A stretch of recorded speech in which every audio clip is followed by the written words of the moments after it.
Now broadcasting from the Next Gen Conservative Studio in sunny South Florida, bringing you the latest in politics, current events, and pop culture. This is the Whitfield Report with Sam Whitfield.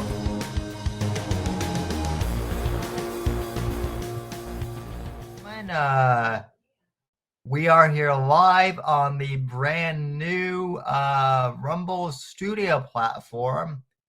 Welcome to the Whitfield Report, ladies and gentlemen. I am your host, Sam Whitfield, joined by Morpheus, Max Sand. He may or may not be joining us later tonight. Hopefully he will, because we enjoy having him. But at any rate, we are here. So welcome to the show, everyone, and good evening to you, Morpheus. How are you doing tonight, sir?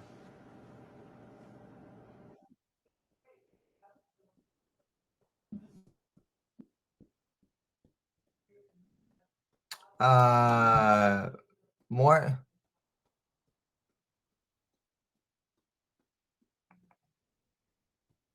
Hello, hello. Oh, okay. You are there. Okay. How's everybody doing today? Pretty good. Pretty good. So, you know, it's been a jam-packed week. Let's see here. Big news, actually. So we have a few things, actually. Good evening, sir. How are you tonight? Pretty good. I'm doing well. We have some pretty big news here tonight. Okay, hold on. Oh yeah, I'm here. Max is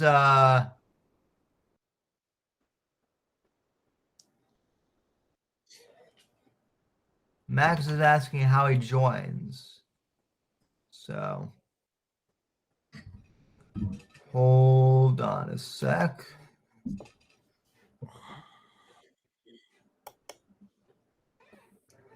We are dealing with some new software there. Okay. There we are.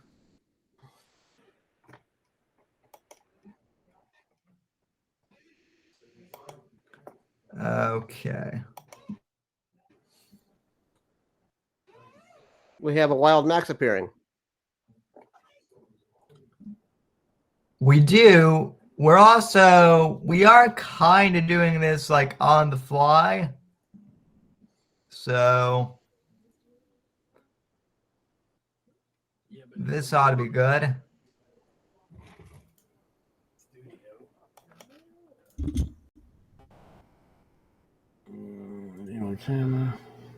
There we go. Hey Max, how you doing? Pretty good. Well, we've got some big news this week. We've got That's right. Hogan has one more left in him. Well, okay. Okay, three big stories. Yeah, the software screen today was weird. We've got three big stories then. That all this stuff happened? Well, I mean, listen, I'm surprised you're not gloating because I sure am. But DeSantis, listen, I've never seen wild Max appears. I've never seen DeSantis this happy in like a while. Yeah, it'd be interesting to see what the next step for DeSantis Doomers is. I imagine they spend the next couple years trying to rehab his image so that he can do the thing that they thought he was going to do, which is be the next guy to run. I'm not so sure that's the case now. Running has hurt his potential for the future because he got exposed. I mean, he's been taking L's since he announced his campaign, that itself was an L. Yeah, I mean, look, I'm not denying that. Before we go too much into that, though, I do want to kind of I do want to play this video here, though, because I think it's pretty kind of telling.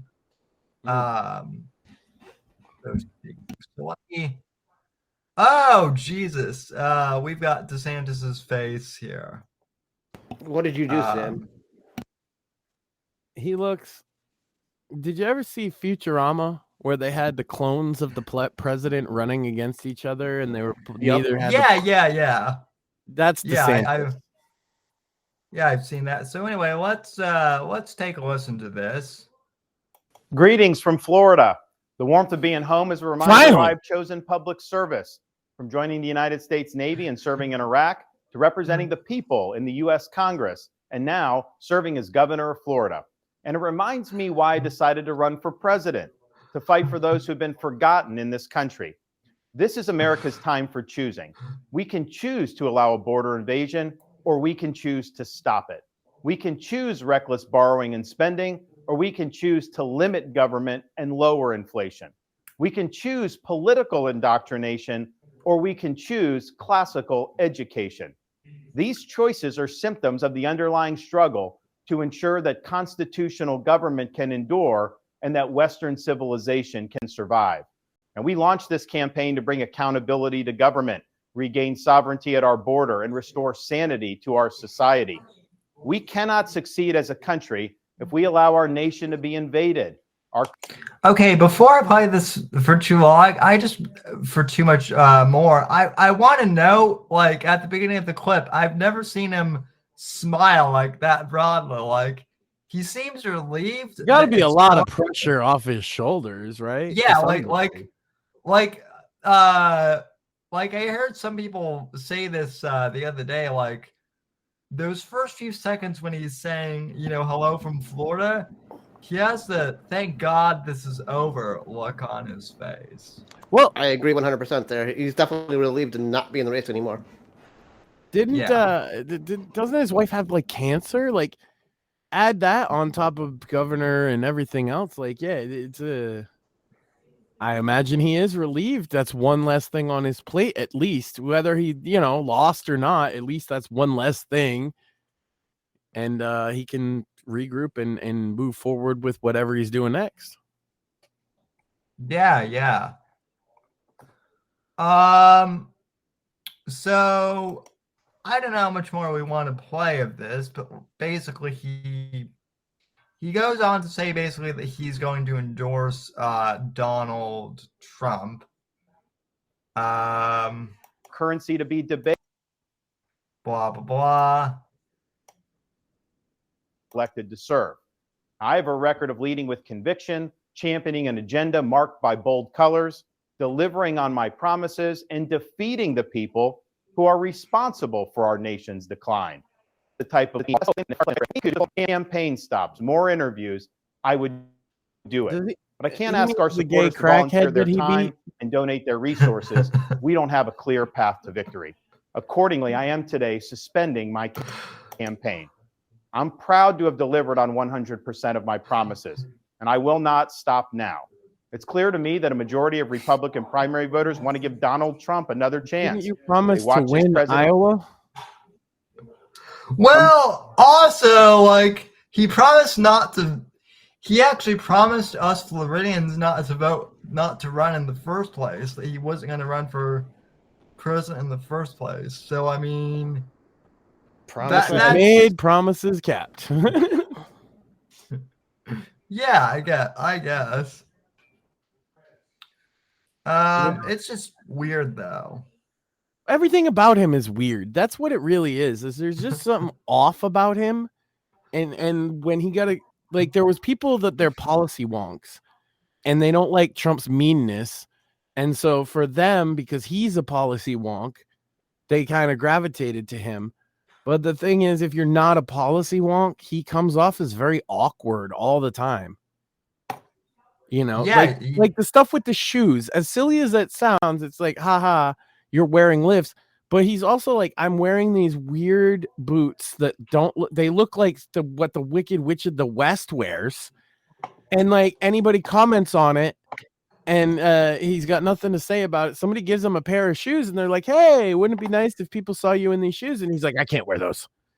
It just comes off as like lizard manny, I guess is a way to describe it. Like not quite human. Yeah.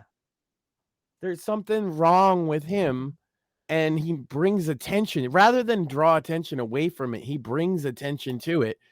And I actually remember saying, I think he had a future as a presidential candidate before he got in the race. And as soon as he got in the race, I've been like as harsh as I would be on anybody. And he's not measured up. And look, maybe presidential politics isn't his bag, honestly. I have a little bit more of a nuanced take, which I think he could have had a future in maybe presidential politics, but I mean, the man is only like 42. He's not that much older than you are, Max. And but at the same time, he's the social awkwardness at 42 ain't going away. He looks awkward no matter what the social situation is. He doesn't respond in a way that normal people do to normal talk. That can't take that out of him. At this point in his life, he's a grown man. That's who he is. And I get it that the policy wonks don't care about that, right? But they're not the majority. And we've seen it because Trump whooped everybody else's ass. There's no other way to put it. The majority doesn't care about the policy wonk shit. The majority cares about other things. And look, Trump might be a little bit odd, but he's an odd in a personable way. He seems like a person who can relate to other people around him, where DeSantis just doesn't. He just doesn't. I don't know why that is, but he's got a bit of the tism in terms of how he deals with awkward social situations. And it's because, like, look, if everybody was making fun of your shoes and saying that you're a manlet, if it's not true, obviously you would address it. You would wear the stupid shoes the guy presented you, right? Instead of falling into a trap, right? By like arguing about, oh, it's not about that. I don't know what. I don't accept gifts. Like, bro, okay, if you're not a manlet using lifts in your shoes, which is the point that was trying to be made, put the sneakers on. Right, just do it. Yeah. Fuck up. And if you are a manlet and you were wearing it to hide it, you could actually make a humanizing moment out of that and say, yes, I am kind of sensitive about my height and I wore those special shoes and I've been called out on it, but I am who I am. And, this is a minor thing. We all try to put our best appearance forward, and it was a mistake on me. He could come back from that, but he didn't. He did the exact opposite. So either way, whether you're a manlet using lifts and that's why you're doing it or not, right? There's a better way to handle that situation. And I think that is exactly why I say I don't think he was ever cut out for presidential politics. It was a mistake we all made because he hadn't been tested in such a way yet. And he got tested, he has failed every single one. Well, and to be fair, like, I am going to give him a bit of credit for this. He was such a good, to be fair, he was such a good governor of Florida, like in his first term. And, before he ran for president, he was a pretty good governor his second term. I think he more or less, he kind of surpassed everyone's expectations.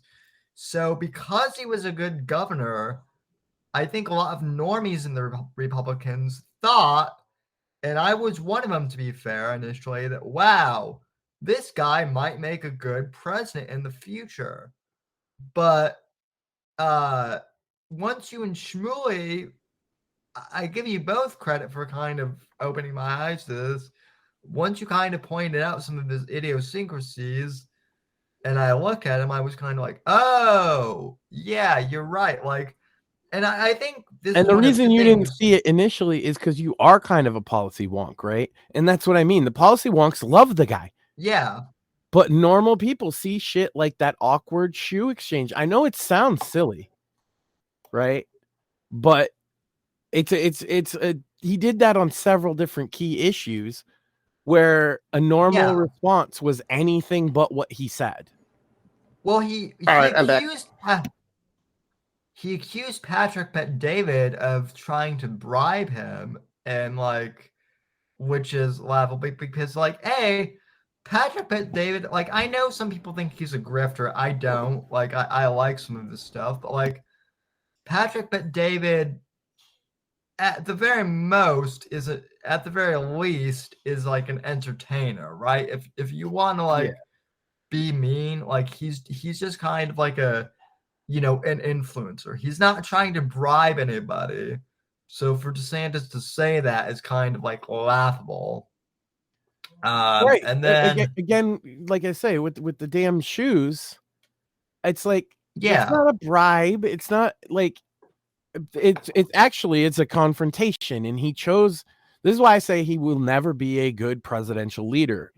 You could elect him president. I just don't think he'll do a good job, because rather than leading his campaign by addressing this, elephant in the room, people are saying this about you, take it head on and address it, he ran away. That tells you everything you need to know about him. A lot of my issue with DeSantis as well is he's run away from a lot of the issues that people have tried to call him out on. Yeah, what's he gonna do when it's North Korea at the table and running away means a nuclear war? I will say this, like, this is both a compliment and kind of a, I don't want to say an insult, but like, the one thing that people say about DeSantis is, he is great on the culture war stuff, which I agree. He is. I don't, but go ahead. But, well, okay, but the problem is, though, is, like, I'm sorry, conservatives. Like, I know some of you guys think that the culture war stuff with the trans stuff and the Disney stuff is important, but, like, at the end of the day, it's not that it's unimportant, but, like, there are other things besides the culture war that matter, like foreign policy and like economics. Or, when they put a whole bunch of illegals in your home. Right. That's where we're heading at this rate. But that's what I'm saying. Like a lot of right-wingers now, I'm not saying any of us here are like this, but I know a lot of people kind of in our circle are so caught up in the more culture war thing. And those are the people that, like, DeSantis was their guy because of the culture war. But, like, I'm sorry, but, like, the culture war is not going to win here's my thing. Elections. And I know what you're doing is you're going easier on him as he's out. I'm not, because I've seen the kind of person that he is and the kind of leader that he is. And I wouldn't vote for Ron DeSantis for fucking dog catcher after this. No, I didn't say that. If you can go back and double check me if you don't believe me, audience, but I didn't say that before he got in the race. He made me feel that way throughout. No, I agree with you. I agree with you on that, Max. I'm adding that, like, what I realized though is that, like, all the people that voted for him that still take him seriously are the culture war people. They consider that like Trump's got a bunch of culture war people too, because he did quite a bit in that arena. Yeah, but like they're culture war people who don't want to fight the culture war because that might be impolite. That's the Ron DeSantis people. Yeah, I agree. It might be impolite. Exactly. It might be impolite to say, no, I don't like the gay shit in public. Right. So they're not going to do that. They're going to say, oh, well, we should have the gays like we did in the 90s where they were kind of off on the side. Well, we don't. What are you going to do about it? You're going to cry? You're going to fucking cry about it? Because that's all I see the fucking DeSantis doomers do is cry. That's why I call them doomers, because they're little crybabies. And Ann Coulter, I used to respect. She's the biggest crybaby in America. Losers and crybabies. You are the people that Trump warned us about so many years ago. Okay, DeSantis people, you're not seeing it. You want this version, but you want to be contrarian. So you're like, but Trump can't do it. It has to be somebody else. Well, the only one that's ever moved in your fucking direction in your entire life, the politics of this country, is Donald Trump. So you could pick a winner or you could be a loser. Yeah, I mean, guess what? If you're a loser, I'm not sorry for the things that I'm saying. I used to like Ann Coulter too, but I have to say, like, my problem with Ann Coulter is basically, and this, I don't know if you heard the interview that she did with Patrick David, but basically, she revealed in that interview that the reason why she's mad at Trump is, guess why? Because he didn't build the wall fast enough. Yeah. Oh, come on. That's pathetic. Yeah. I mean, and that's what a lot of them will say too, right? But here's the thing. 2 years of his presidency, he had the Republican House and Senate. What did they do? Sat on their hands? They didn't pass any legislation for those 2 years. They purposely fucking hindered his presidency, his own party. Yeah. And if you think DeSantis wouldn't get the same treatment if he tried to do some of the same things, you're fucking retarded.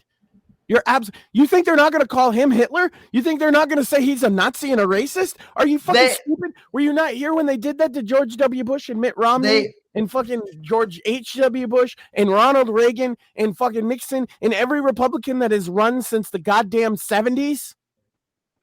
Well, Max, that's what I'm saying. Like they did that. These people. They did that to DeSantis in Florida. Like I can't speak just speaking. And then the idiot hired some fucking white nationalists on his campaign team. And yes, I hold him responsible because his campaign, just like the presidency, the buck stops with you. Your name is on the fucking door, buddy. Yeah. No, I agree. Treated like a white nationalist, and you repost their fucking memes. That's where the campaign and DeSantis lost me, is that reposting white nationalist memes. I'm like, really? We know you're not, but you let your campaign ruin you. It shows his management style. Agreed. Yeah, and the job that you're trying to run for, brother, is manager. And your management has been garbage since the moment you announced for presidency.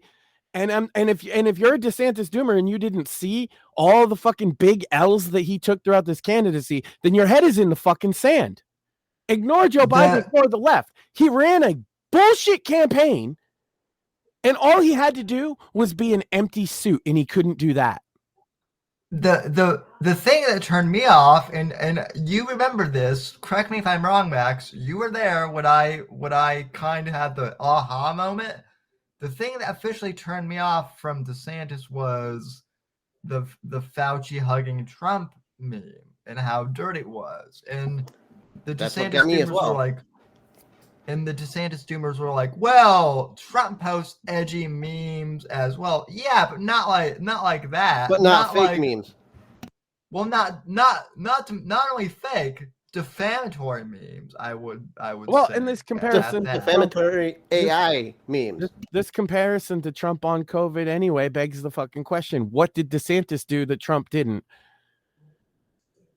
DeSantis was pro Operation Warp Speed. DeSantis locked down. DeSantis was pro mask. DeSantis was pro vaccine. All of those things are true. So why is he attacking Trump on the issue of COVID when he has the same fucking platform?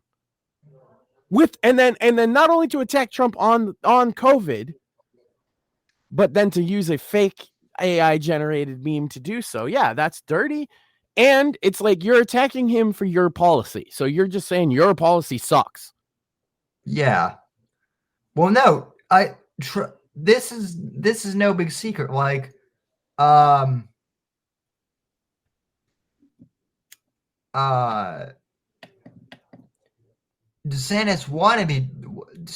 wanted to be Trump so damn bad.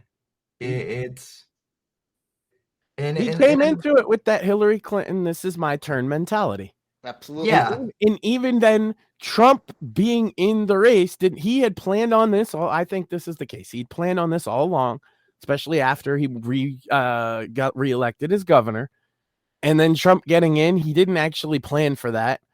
But he figured, I'll run myself as I'm not as mean. I can be the empty suit that these people, because that's the problem. Trump isn't an empty suit, and that's why these never Trumpers don't like him. So they like this empty suit. All you had to do was be the empty suit, but you're socially awkward, right? And you answer questions wrong, and management decisions that you've made are awful. And I know Republicans would be like, oh, but it's over. It's time for unity. I'm calling out what I see. People want to tell me that this guy is the future. And I'm looking towards the future, and I don't see it. I see a loser. I see a loser who doesn't stand for the things that he wants and will say whatever he can to get himself elected. And that is not a guy I can get behind. And that's why I am not a Republican. I am a Trump voter. Right. And so if you want to win over a guy like me, you have to factor that shit in. I don't just want an empty suit. I am curious, and you don't have to answer if you don't want to, but like, as far as I know, someone asked me this, like, and I don't know why they asked me questions about you. They should just ask you. But correct me if I'm wrong, Max, but you are an independent. Like registered. I'm registered with the Republican Party right now, but at heart, I've been an independent voter. Yeah, my entire adult life. I've registered as a couple parties. I've registered Libertarian. I've registered the Reform Party, and I've registered Republican. And I registered Republican for Trump. Yeah, well, that's kind of my point, though. It's like you're not loyal to the Republican Party so much, and neither am I. No, like, and in fact, I've been very critical anymore of the Republican Party in the past, especially on war and on issues of censorship and cancel culture. Republicans fucking invented that shit. Yeah, they want to pretend like they're only the victims of it now, but I remember getting canceled for liking metal music in Dungeons and Dragons, okay? And I remember who did it. And so, Republicans. It was evangelical type Republicans. And I'm in the same boat. That's the reason why I'm a registered independent. And I think, and the thing is, if the Republican Party wants people like me, which by that I mean millennial conservatives, Trump is the millennial conservative guy. Okay, I know that there's outlier DeSantis doomers, okay, but they're less than 10%. We've seen it in the polls; it's been proven. Okay, it's a fraction of the fucking party. The majority and the bulk voting demographic for both Republicans and Democrats at this point is millennial voters. We outnumber the boomers because the boomers are starting to die. Okay, well, this is important, Sam. This election will be the first majority millennial election ever. And the first one since 1968, I'm sorry, I was going to say 66 for some reason. 1968 was the first time boomers were the majority demographic. And since 1968, they have been the majority in every single election. This is the first time that's not going to be the case. And who appeals to millennial conservatives? Not DeSantis, certainly not Nikki Haley. Hell no. So if the Republican Party wants me, which is going to be their backbone demographic, middle-aged millennial conservatives, if they want us, they're going to have to recognize that some of the ways in their past were just fucking wrong. And one of those ways is going around canceling people because they don't share your religious beliefs. As long as they're not stepping on your bullshit. And also, once somebody think of the children. Yeah. I actually brought this up the other day. The evangelical right is dead, pretty much. Like it doesn't. They're dead, but they're loud, and they don't shut up, and they ruin gains that we make. Absolutely. And by the way, I mean, like I wouldn't say I'm religious, but I am. I have faith in God and in Jesus. But I'm not an evangelical either. Not at least Well, the tough part with that is the people I'm calling evangelicals, a lot of them wouldn't call themselves that. I could call them Protestant. That's a wider net. As a guy that was raised Catholic, I actually think it's pretty accurate. It's Protestants that do the canceling. But regardless of that, they'll say, well, I'm this denomination or that. The point being is you're a holy roller. And rather than trying to win people through converting them by convincing them with your message, you're trying to enforce via the law your moral religious beliefs on other people.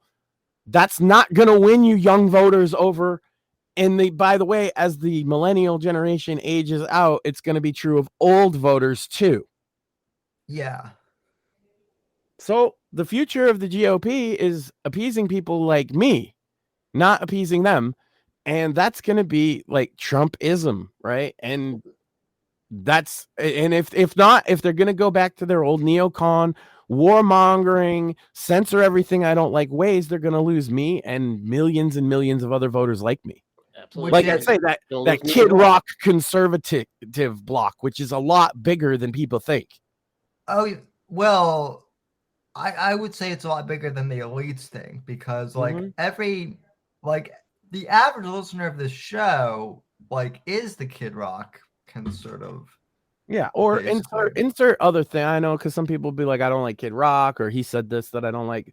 The point being is you're not coming from it from a religious. You're coming in it. This is our traditions. This is America. I love America, right? You might not be religious, but you still are respecting the institutions and traditions of this country and valuing free speech very highly. We value, look, the evangelicals, I don't care what they say. They don't value free speech at all. Oh, hell no. They want to censor, kick out, whatever, anybody who is not a religious Catholic Christian. They're very happy to allow, themselves to say, oh, we're being censored. Oh, free speech. We need free speech. And as soon as they're grabbing the reins of power, they're like, but you need to shut up. Right. And that's part of the reason why I'm not a Republican. I remember back when you and I were younger, Max, they were the ones that were doing all of the censoring. They did the censoring, but now the Democrats have taken those reins and perfected the issue. You couldn't talk about anti-war stuff. You couldn't, you were at, like, this is why I never got into like mainstream politics, is I was on the outs from the beginning. Same here. Yeah, well, but now like Trump coming in is giving me what I feel is a foot in the door. And now all of a sudden Republicans are asking me my opinions. They're sending me surveys. They suddenly want me to be a part of the party because they understand that with Trump, they can win them over. And I'm just saying, whatever happens in 2024, the Republican Party needs to understand that to continue to have my patronship to their party and make me a loyal, longtime member, they cannot lose with Trump what made me get here in the first place.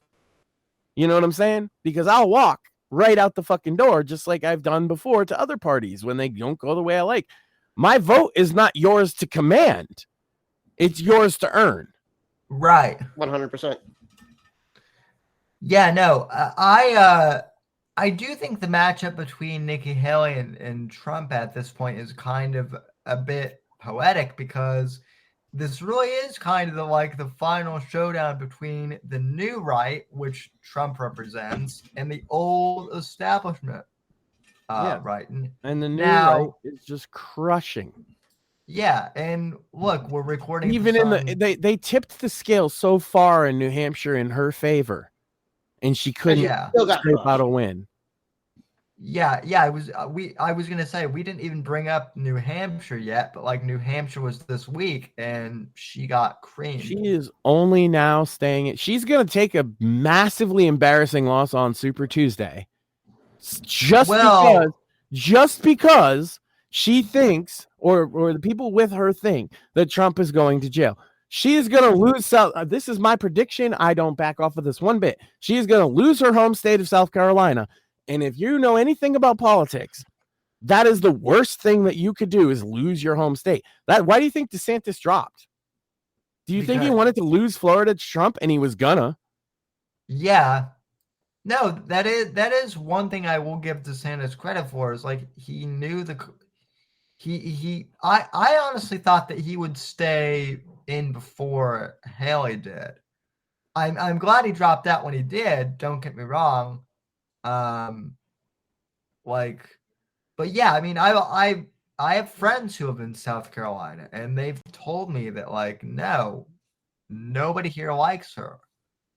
And And then- just the polls. She's And then you losing have by, like, the New Hampshire 30 voters that did vote for Nikki Haley, flat out admitting they're Democrats. They are not Republicans. Well, yeah, that's the other thing too. Morpheus is like the CEO of LinkedIn, and he's just one of them. Like all these Democrat billionaires who are like self-admitted leftists. Like we're not talking like your average liberal. These are hardcore dyed-in-the-wool leftists. They're the ones like donating to her campaign and whatnot, and basically financing and it. taking ballots in New Hampshire. A lot of people don't understand this. In New Hampshire and in Massachusetts, you don't just get your party's ballot. You get to choose. You can take either side's ballot, and they were encouraging Democrats because Joe's not even on the ballot in New Hampshire because of that's a whole nother can of worms. Yep. But so Joe Biden's not on the ballot. So if you're a Democrat, you know he's gonna fucking win that primary. So it's not even worth you doing that. So they were like, hey, take a Republican ballot and go vote for Nikki Haley because she could beat Trump. They were wrong, but that's what they did. And so she got, I believe it was 40+% in the final vote. But like how many of them, if it was a closed primary, would have been voting? Probably very few. Probably like half that. But because it's an open primary and a Democrat can just vote in that primary, she got inflated numbers. You're not going to see that in other states. And so if 40% to Trump, 60% essentially is the best she can muster is losing by 20 points.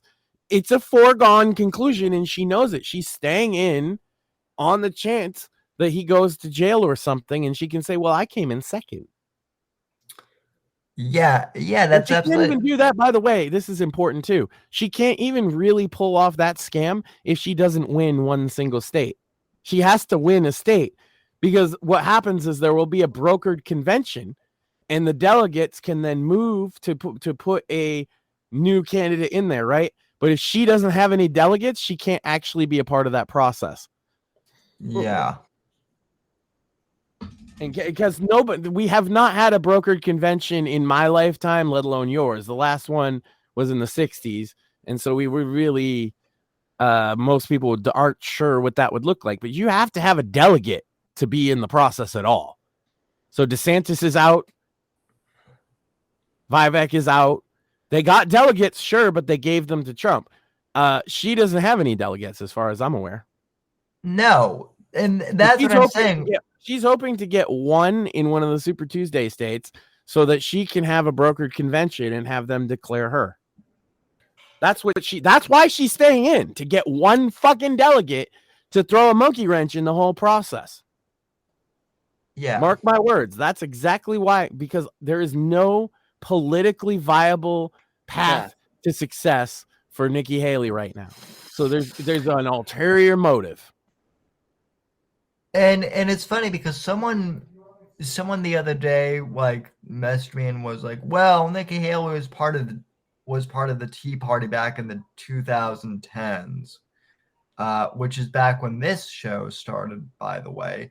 But see, all the Tea Party people, and I want to bring this up because I still keep in touch with some of them. They're all listen. Newsflash. The Tea Party people, the good ones at least, are Trump people now. Why? And I don't need to explain any further. That's as simply put as it needs to be. Why how anyone could still think that she is representative of the Tea Party from back then is beyond me. Literally, if someone could look.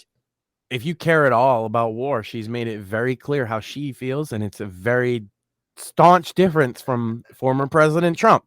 So if you care at all about war, if you care on the positive side, you'd support her, right? If you like war, she's offering you a couple more, right? As if we don't have enough already. Trump is offering you less war. So there you go. That's all you need.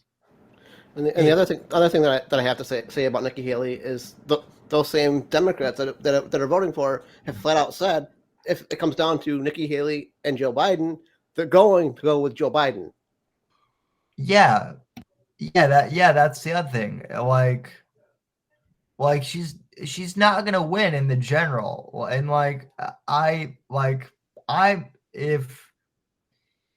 if it comes down between her and Joe, I'm gonna write in Trump, and I don't care if I'm throwing away my vote. That's the Republican Party's fault. This is what I'm saying. If you want me to vote for your candidate and offer me a candidate that I like, and if you're going to offer me Nikki Haley, you don't get my vote. Neither does Biden. I might just sit out. I might not vote for the first time in my adult life, or like you said, write in Trump, but I'm not going to vote for Nikki Haley. Yeah, that's what I was I'm not going to fall into that trap. It's the same as with Mitt Romney. I wasn't going to vote for Mitt Romney no matter how much I hated Obama. Yeah. Yep. I'll either write in Trump, or maybe just to screw around, I'll write in myself. I mean, we might as well go to the George Carlin thing, and George Carlin said, "Well, at election day, I'll be home masturbating. At least I'll have something to show for my efforts." That would be a better use of your time than voting for Nikki Haley. Yeah, honestly, it's like the old South Park thing, douche in a turd sandwich. I'm just not gonna play the game. Yeah, and then everybody's like, "Vote! You gotta vote! Vote or die!" No. I don't vote just to vote, brother. I vote for a person I think is qualified for the job, and if you don't offer me any of those, then I'll find somebody else, or I just won't vote. Yeah, if you offer me an establishment uniparty jackass, I'm not voting. After the last election, it'll be really easy for me to justify not voting. Okay? If you screwed that last election the way you did, I don't care if we're not supposed to say it. You fucking cheated. And then in this election, you're going to get the candidate that everybody is supporting, like vast majorities. He got the most fucking vote in Iowa ever of any candidate from either party in a primary. Ever. More than Nixon. And Nixon won 49 states, by the way. Yeah. He did the same thing in New Hampshire last night. So if he's not allowed on the ballot, then why am I, like, honestly, I'm considering, like, why would I even vote? I said after the last one, I might not vote again. It might end up being true to my word, because the last one was a fucking travesty. I don't care what they say. They can tell me I'm crazy all they want. You're not going to gaslight me. I know what happened. I saw it. Okay. And then now this one, the candidate that got screwed and that we universally have voted to be our candidate, it can't be allowed on the ballot. Yeah, I'm not going to vote in that system anymore. You don't get my vote anymore. Neither party. Yeah, because then they've proven that it's like they've basically proven that it's rigged and they don't care anymore. Now, like with that being said, listen, and I'm just speaking for me, if the election gets stolen again and Trump loses, I can guarantee you at least one thing, which is that this show will continue. However, listen, as far as politics goes, I might retire this show entirely from politics, because at that point, what would be the point of me covering politics in a rigged system? Because, like, that's the other thing is people are like, oh, well, if Trump loses again, are you going to quit? And it's like, no, I'm not going to quit doing the podcast, but I might quit doing, man. I've been chatting this shit up long before Trump was around. And I had similar opinions back then that the thing was fucking rigged. I've always thought it's fucking rigged. I think he just kind of slid through the first time. But yeah. He got lucky the first time, and they had to bring everything. They had to circle the wagons to make sure he didn't win again in 2020. There's no out of the fight. There's simply I don't want to be a fighter on battlefield anymore. I'll never take that route, but I'm not going to cast my vote in a system that's clearly rigged. And a lot of people, look, here's the other thing from the left that they haven't figured out is if you want half the country to completely not believe in the election process anymore, that's bad. Yeah. Me as an individual, it probably won't make much of a difference. But if you disenfranchise like half the voters, and that's exactly what you're going to do if you take Trump off the ballot, because then they're going to say they're justified and that everything was stolen. And my God, Saddam Hussein didn't jail his Democratic opponents, okay? Kim Jong-un lets the guy run against him. He does. Yeah. He lets the guy run against him. So they're actually worse than the most dictatorial fucking dictators that exist if they're going to jail their political opponent so they don't have to run against him. Yeah, and that is sadly true, by the way, too.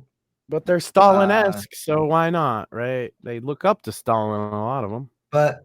But Trump is the dictator, don't you know? I don't know how you look at the quote-unquote red speech Biden did and view him as the good guy at all. God, that red speech. I remember Apex was still co-host of the show, and he and I were viewing. I thought that thing was like a meme or something that's like some internet thing that like one of our edgelord friends made. It just seemed they legitimately changed the background of the speech as it was happening in real time. No, I know that now, but it seemed like an edgelord. I thought it was. I was like, okay, is this an edgelord thing? But no, it was completely like real. So, yeah.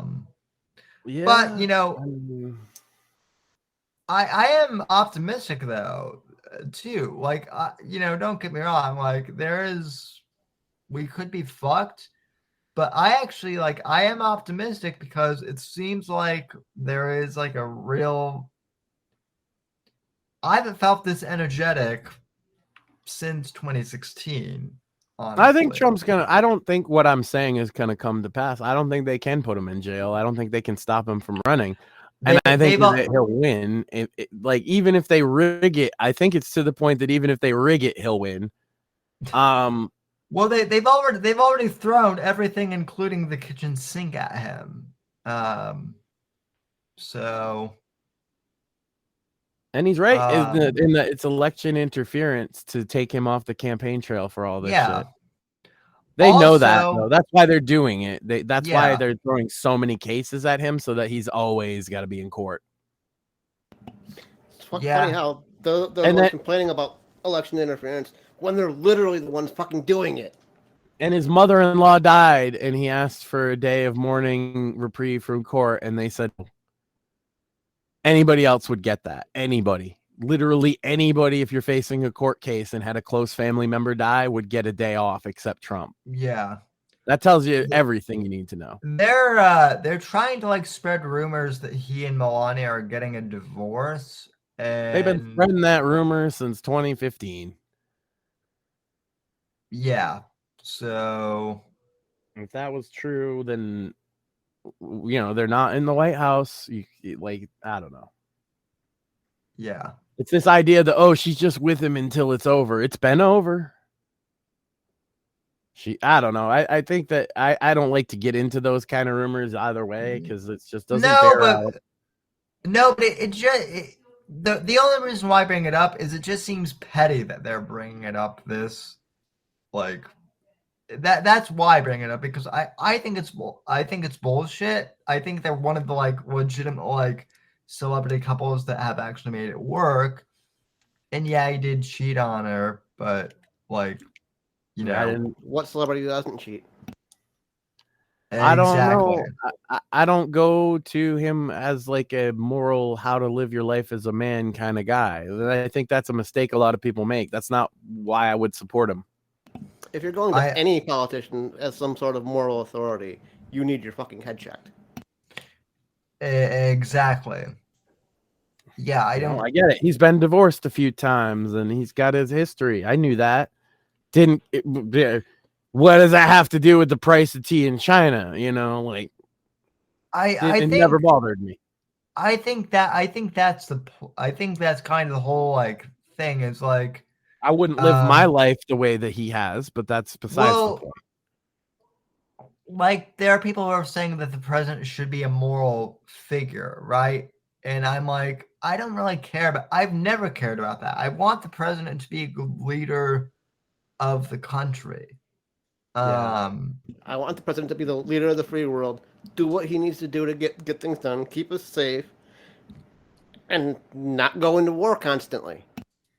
Yeah. Well, that's what I mean. He's not the savior of the world. He's not the Messiah. He's the president. He's a manager. That's what the job is. The executive. He's a manager. You want a good manager in there. Simple as that.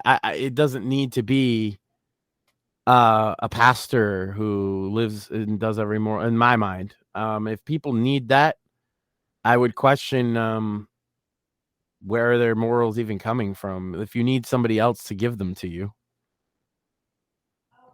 and if you need something, like, go to church for that. Don't look up to the president or a politician for that. Like, look for someone locally or something like that. But no, I mean, like I said, I'm optimistic that Trump is gonna, win this thing. Like, I'm in. Like, this is the other thing that kind of drives me crazy is like the defeatist doomers that think that like Trump is already gonna lose. Listen, there were lots of like defeatist, people who thought he was gonna lose in 2016, and he won. And everybody was a defeatist in 2016 except my ass. I was like, yeah, Trump's gonna win, and they were like, Trump, are you fucking stupid? I have to admit, I was kind of shocked, but like I was also overjoyed. Like, I've never done cocaine in my life, but just lots of PCP. We are aware, but but the amount of energy I had after Trump won, like I did not, like, when Trump won in 2016, it was just like such a holy shit what happened moment. But then I was so overjoyed that I got like an energetic boost that literally lasted like 12 hours. I was just like, see, I told you, audience, PCP is a hell of a drug. Yeah, I didn't vote in 2016 because fuck Hillary. And unfortunately, at that point, I bought into all of the shit the mainstream media had spouted about Trump. Thankfully, I've since been snapped out of that, and they woke me up shortly before the 2020 election because I don't remember the exact story they were doing, but they literally took one stance and then 12 hours later did an entire 180 just because Trump stated something that they had previously agreed with. Of course, you can't agree with Trump, so you got to make him out to be the asshole. yeah. Agreeing with Trump makes you a Nazi, even if it's completely reasonable to do so. Yeah. Well, also, like, wanting free speech makes you a Nazi now, apparently. Free speech is one of my core beliefs, so yeah. Which brings me to kind of the next story that kind of has to do with our own little, I guess, corner of the internet. Rumble. Max, it's almost been a year since we've been partners here on the Whitfield Report. And then like a year before that I fucked around with Rumble. Yeah. it's nice to see them making some good decisions, and it seems like their software actually works, which is nice. Yeah, they like we've got the Rumble Studio, which we're using, and it was a little buggy with like the intro before you came in, but like it works good. And like I was looking, and like you can add like graphics and soundboards and whatnot, which I'll play around with. I do want to get like some of the Dave Golden like audio drops to add to the soundboard, because I think that would be hilarious. I got one recently where Dave just screams asshole in the angriest manner I've ever heard. And you'll have to send that to me then. We've got to like just have that. I don't even remember what it was. I think his furnace died and he just started screaming uncontrollably, doing a video about it, and he was like, assholes! And I was like, oh, I need to clip that. That was too good. Little people behind the curtain. Since I've been part of the show, I've constantly had issues getting things set up. Today is one of the first times that I haven't had any issues. No. Also, like, I know that Morpheus's camera is off, but like at least we can still hear him. What's the deal? What's the deal with Barstool? I saw that in the that never trumping fucking little weasel. What's up with them? Well, I guess. By the way, he still says he's not voting for Trump. Yeah, well, look, Dave I don't know, like more like I don't know much about Dave Portnoy, and he's a DeSantis doomer. That's all you really need to know. Okay. Well, like I've never paid much attention to him. I'm not as much of a. We talked about this. You're not really a sports guy. We were talking about Sports Illustrated, and you were talking about the swimsuit issue, and I'm like, that has. Here's the thing, but no, it brings up the horny in Sam.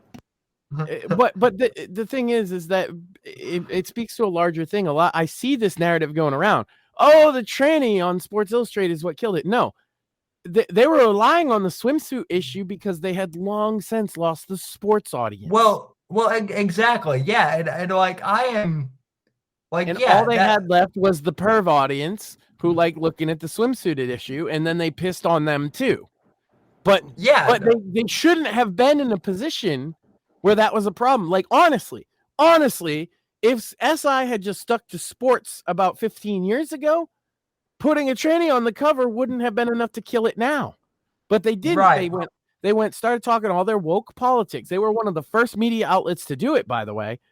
And I was a reader. I subscribed for years and years as an adult and had been reading Sports Illustrated since I was a kid. Why? Sports. I didn't give a fuck about the swimsuit edition, except when maybe I was 13 and there was like no porn to be found. But like as an adult man, I don't give a fuck about the swimsuit issue. Never did.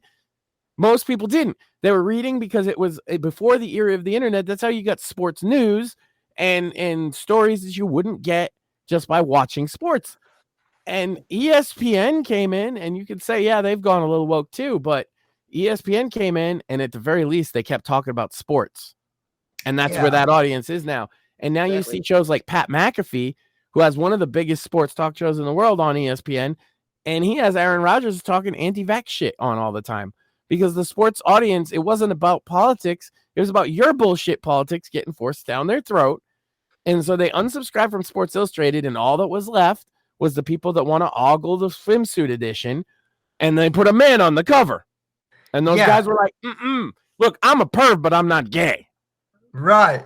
No, yeah. They like what Mike's saying, they decided they wanted a little attached to sports with their politics, so they completely screwed up SI and lost their audience. They should never have tried politics in SI.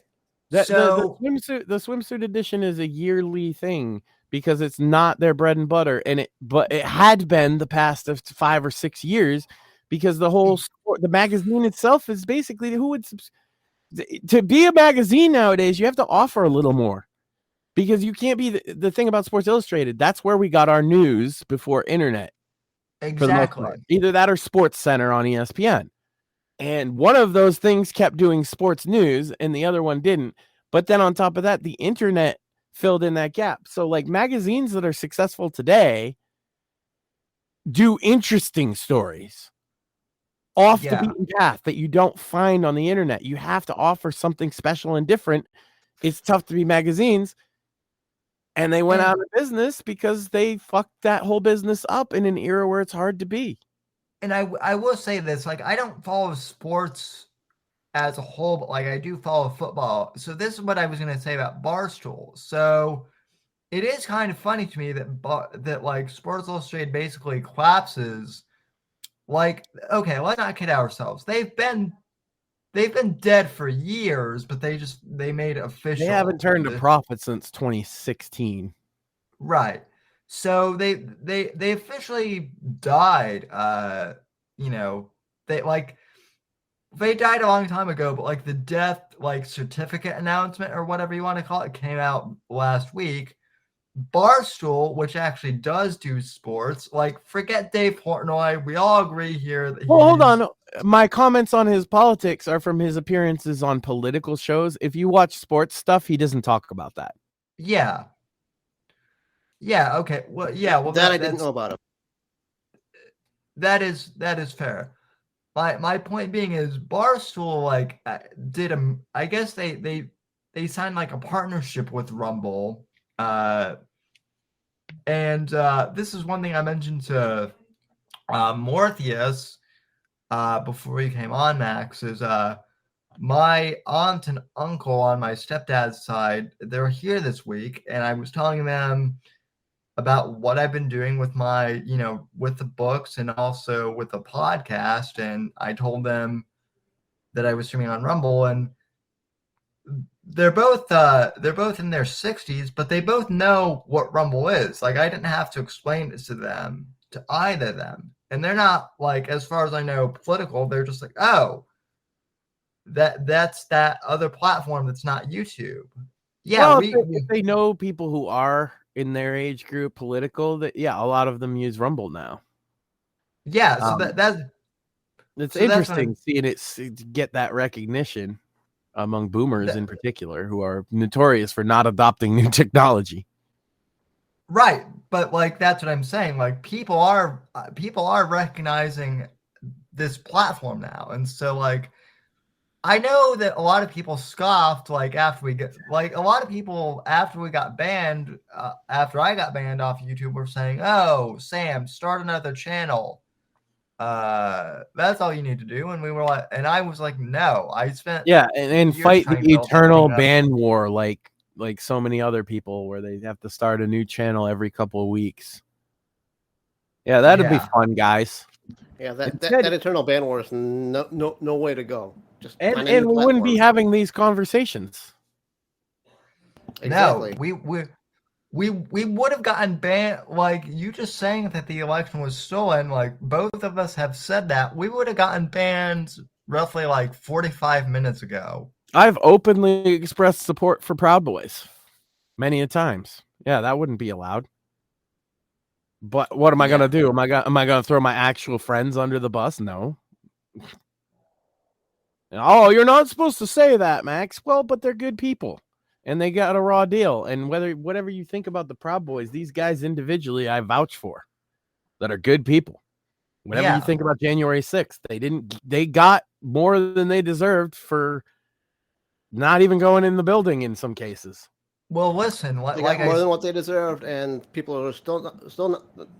The people that took part of 529 got fucking rewarded by the fucking city.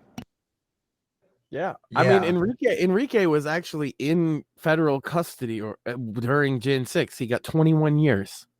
How's that happen? How's that work?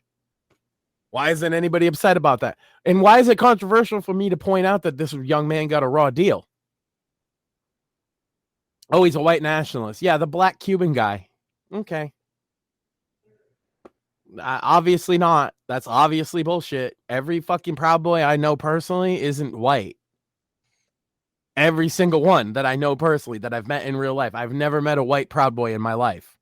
Maybe it's just because I'm living in Florida but like There's almost a lot more down there than there are up here.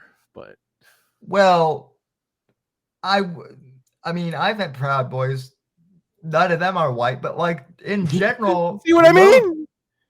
In general, most of my friends who are Trump supporters down here, I've got to be honest, like I'm actually like the one white guy who, like, in my friend groups, like I'm the white guy Trump supporter. I'm also like disabled, so that kind of helps too. But like all my Goddamn other cripple. well, shut up, cripple.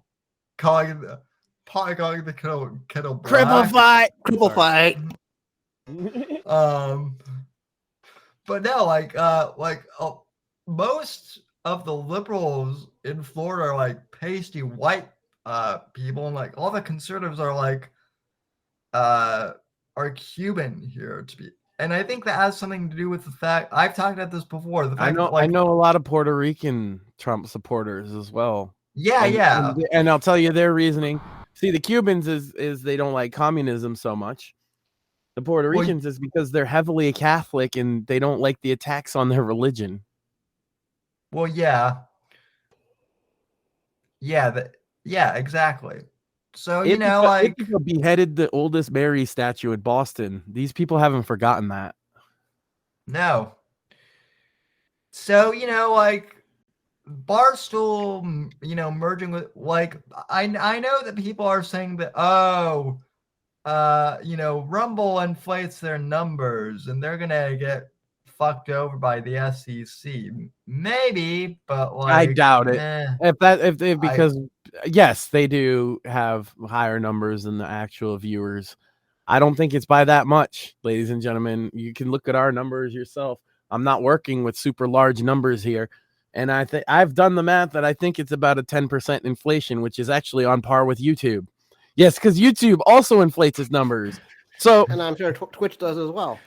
And we don't even know what the actual numbers are. You know why? Because who reports the numbers? The platform themselves. What do they count as a view? Do you know what they count as a view? No, you don't, because that's not publicly available information. I think Chris. So my point being, if Rumble got fucked for faking views, YouTube would have to be right next to them. Yeah, maybe Rumble does a little more inflation than YouTube, but it's not by that much, except in very rare circumstances, I think. Yeah, I mean, like I said though, I think the fact like authors, like people I know in the author world who like aren't political, like basically what I'm trying to say is like normies know about Rumble now. So like I think us going to Rumble for this show at least has been one of the best things that I've done, because I've actually had growth on the show. Like real growth too. That's measurable. Like you could talk about the fake views thing, but I'm telling you, having gone through the numbers, you people are watching. You exist. I know you do, right? Yeah. So and again, if it's inflated, by my logic and estimation, maybe 10%, and I think YouTube's about 10%. And if you don't believe me, put up a video on YouTube with no title and just a black screen and no sound, and the title can just be random letters, and you're going to find views. You're going to get views. It won't be much, but that's web crawler bots and stuff like that. So it's hard to say what is actually views, and that's why I'm saying the SEC isn't going to come down on anybody for that, because they'd have to come down on literally every platform. As Morpheus mentioned, Twitch does the same thing. They inflate by probably about 10%. They all do. I would love to know what Kick does. Well, and then like I don't know how it works over on Spotify, but like even if you Spotify is very careful about views and what they consider a view. Spotify metrics are considered in the industry to be the best of all of the metrics from all the major platforms. They consider Spotify to be the most accurate. Independent parties that have looked into this kind of thing. That is interesting, because like I'll tell you what, Spotify is where the podcast has really taken off. Like like my Mhm. interview with Steve, like it hasn't gone viral, but like it's kind of gone Viral for us, right? Viral for this show. Definitely like more it got eyeballs that we didn't usually get, which is a great thing. And yeah, Spotify's pretty on point about that kind, particularly with podcasts. They have a whole set of rules as to what qualifies as a podcast view, and you can actually look at that in their yeah. terms of service. YouTube, Rumble, all these other platforms don't do that. That's why Spotify is considered to be accurate. Also, you have to remember that their primary bread and butter at Spotify is music songs. And so every time that gets played, there's money involved. So they want to be really accurate. And if anything, they don't want to inflate numbers on Spotify because then they have to pay more. Right. And same thing with podcasts, actually. Like the way they do podcasts, because a lot of people will think that it's not the same because they're used to like the YouTube way, but the way Spotify counts podcasts, there's money involved too.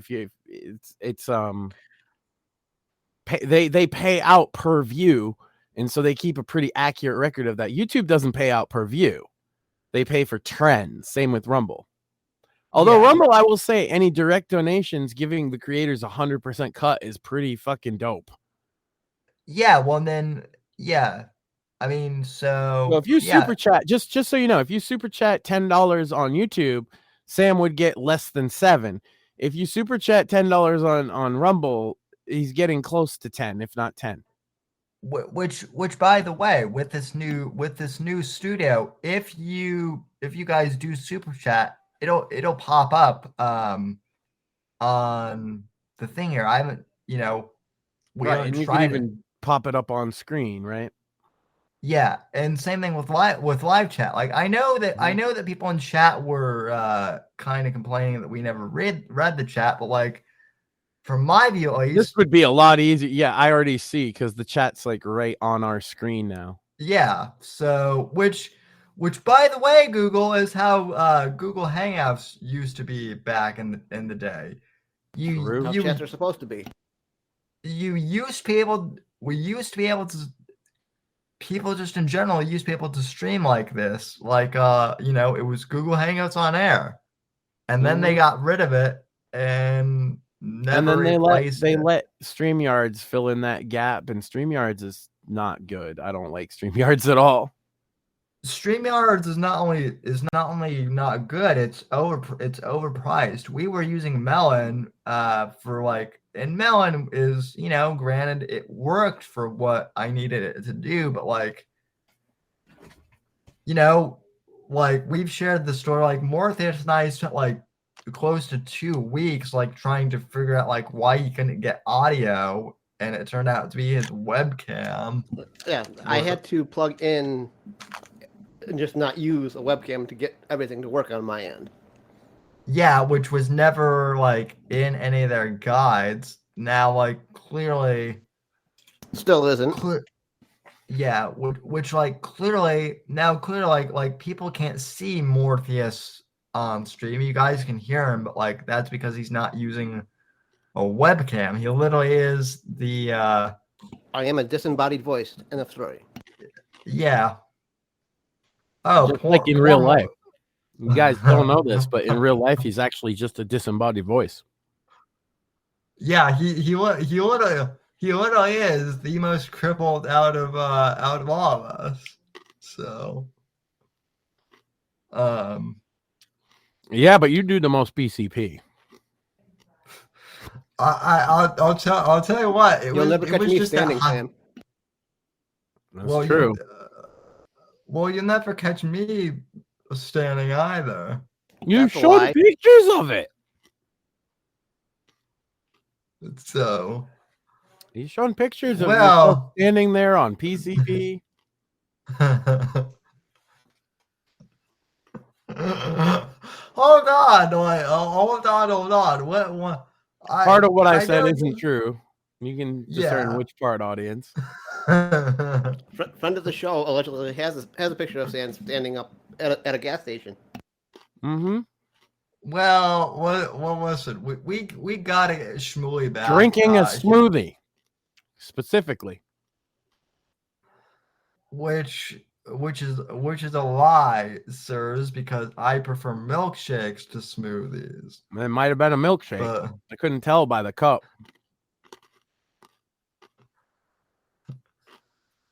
You know who else likes Awesome. milkshakes? Guys who like Uh, PCP because they put it in the milkshake.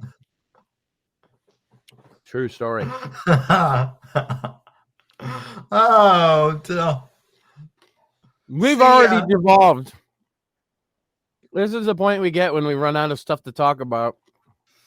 We just talk about Sam's well-documented PCP addiction. We call each other cripples and call Max a Neanderthal. I preferred it when I was just the horny guy on the program because that I'll always own up to. Horny cripple. Oh, but we do have another thing. And I wish I could play like actual like music. Thanks to you, Max, I've gotten the stupid "I Am a Real American" song stuck in my. It's because Hulkamania is immortal. I done told you. He's running wild on you, brother. It is. Also, I'm. Yeah, It needs to be Jinder Mahal too. Yeah, since so AEW fans get so butthurt of Jinder Mahal existing. I don't know if you saw that, but him getting a title match really, really pissed off AEW fans because they're like, but he didn't win. And it's like, nobody cares. He came out and cut a good promo and worked with The Rock. And so he got rewarded with a title shot, which he was never going to fucking win. But here's the thing. The shit he was talking about, America sucks, was landing, right? People were mad at him. And The Rock came out and fucking demasculated him. I'd like to see him come out at WrestleMania and do that shtick. And then it's fucking, oh yeah, brother, Hulkamania. Oh, you're talking about my country. Oh yeah, that would be awesome. So I'm hoping that's what happens. He said he's got one more in him, and I think what he means is one more time he can come out and beat up a jobber and take no bumps. But I'm totally cool with that because it's fucking Hulk Hogan. Yeah. Listen, I've been a hashtag hinder gender person from way back when he beat fucking Shinsuke Nakamura a couple of years ago. But I would be game for Hogan kicking his ass. Yeah. Speaking of wrestlers getting bodied, not necessarily a wrestler, but I guess Twitter or X, the free speech platform, decided to body our friend Craig Blissfit. He's been suspended. I don't. Too much of the all I ever see post is like horny posts and like not even edgy takes. It's horny posts and Top Gun memes. Yeah. Like when he talks about like the few politics posts he has, he doesn't have like edgy takes. What could he have possibly done? That's a good. You can post porn on Twitter, so it can't be the horny posting because he wasn't posting actual porn. No, he actually gets upset when people post actual porn, which is why I don't call him out very much. Right. Well, that makes the whole bit makes our whole bit even funnier too. I'm literally asking in our group DMs why. Well, speaking of wrestlers being Hulk Hogan and therefore awesome, Hulk Hogan fucking saved somebody from a goddamn car crash. Yeah, I saw that and I wanted to bring that up actually. He did that. And also when your car crashes down and you're trapped inside.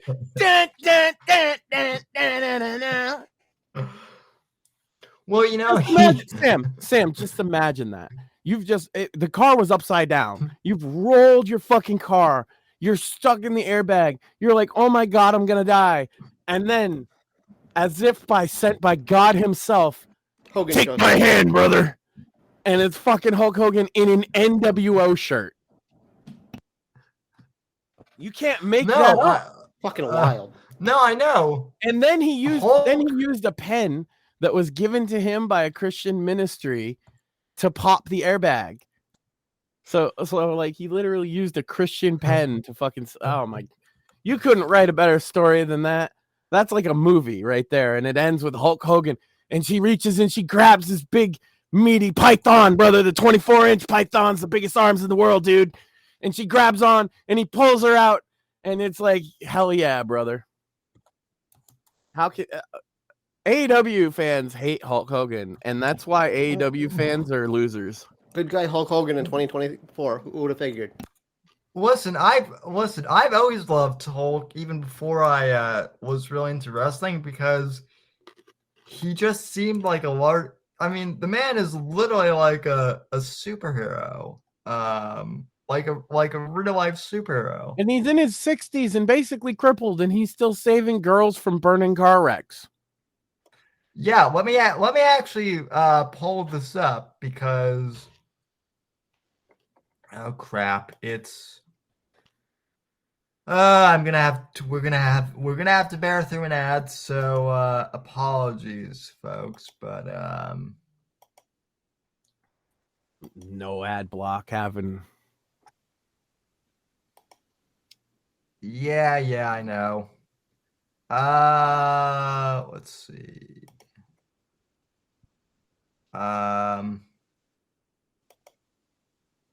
You want an online medical program?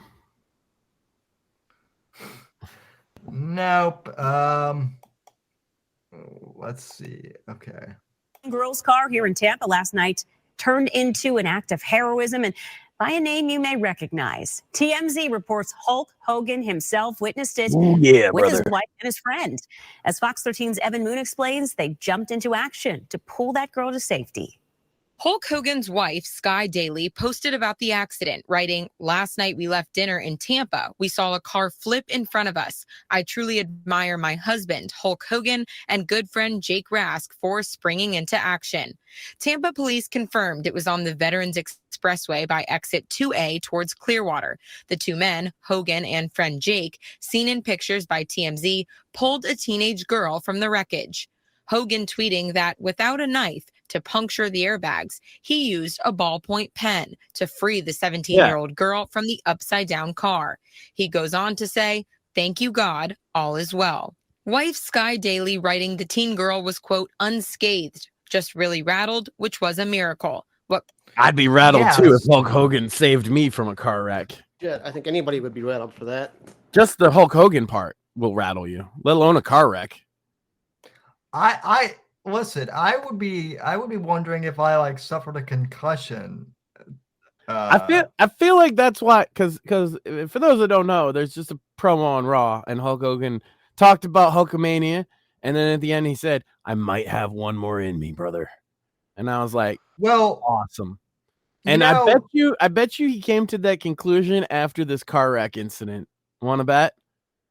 Yeah. Well, also, like he just, I know we kind of, we did bash on the evangelicals a bit, but like Hulk did come back to, he recently became a born again Christian from what I understand, and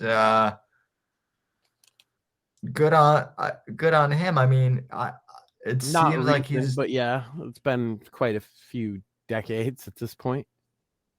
Oh, really? Then what did I see like a month ago about him? I think he went through another baptism to try to come back to Christianity. I mean, he might. Yeah. Oh, okay. I don't know, but like all those guys, like Vince Russo, Eric Bischoff, like all those WCW guys are some version of born again. Sting. Okay. Shawn Michaels, like Eddie Guerrero, like a lot of wrestlers. That's the funny thing is a lot of like lefty wrestling fans don't realize that like most of the wrestlers are conservative Christian and kind of libertarian. yeah. I mean, because like a lot of those guys, like Hulk Hogan was like part of the whole like. When I think of Hulk Hogan, I think of like 80s action hero, like Reagan-esque, American badass type shit. So, I mean that's just Hulk Hogan is part of like Americana. That's just That's why I say like people are like, oh, but he did drugs and blah blah blah blah blah. But the good works of what he said to kids actually came through, I think, to some degree. Yeah, more so than Nancy Reagan's just say no. Which, by the way, like instead of just say no, it was if you want to be like your hero Hulk Hogan, you say your prayers and you take your vitamins, and maybe the vitamins he was taking you shouldn't take. Okay, but regardless, the message was good. It was positive. Yeah. And by the way, a lie because you're never gonna have the largest arms in the world, brother. Nah. But I mean those are reserved for the Hulkster. You know. You come in with larger arms than him, and he's like, that doesn't work for me, brother. No. And that's the last thing you ever hear. If Hulk Hogan says that doesn't work for me, brother, you better run. Yeah.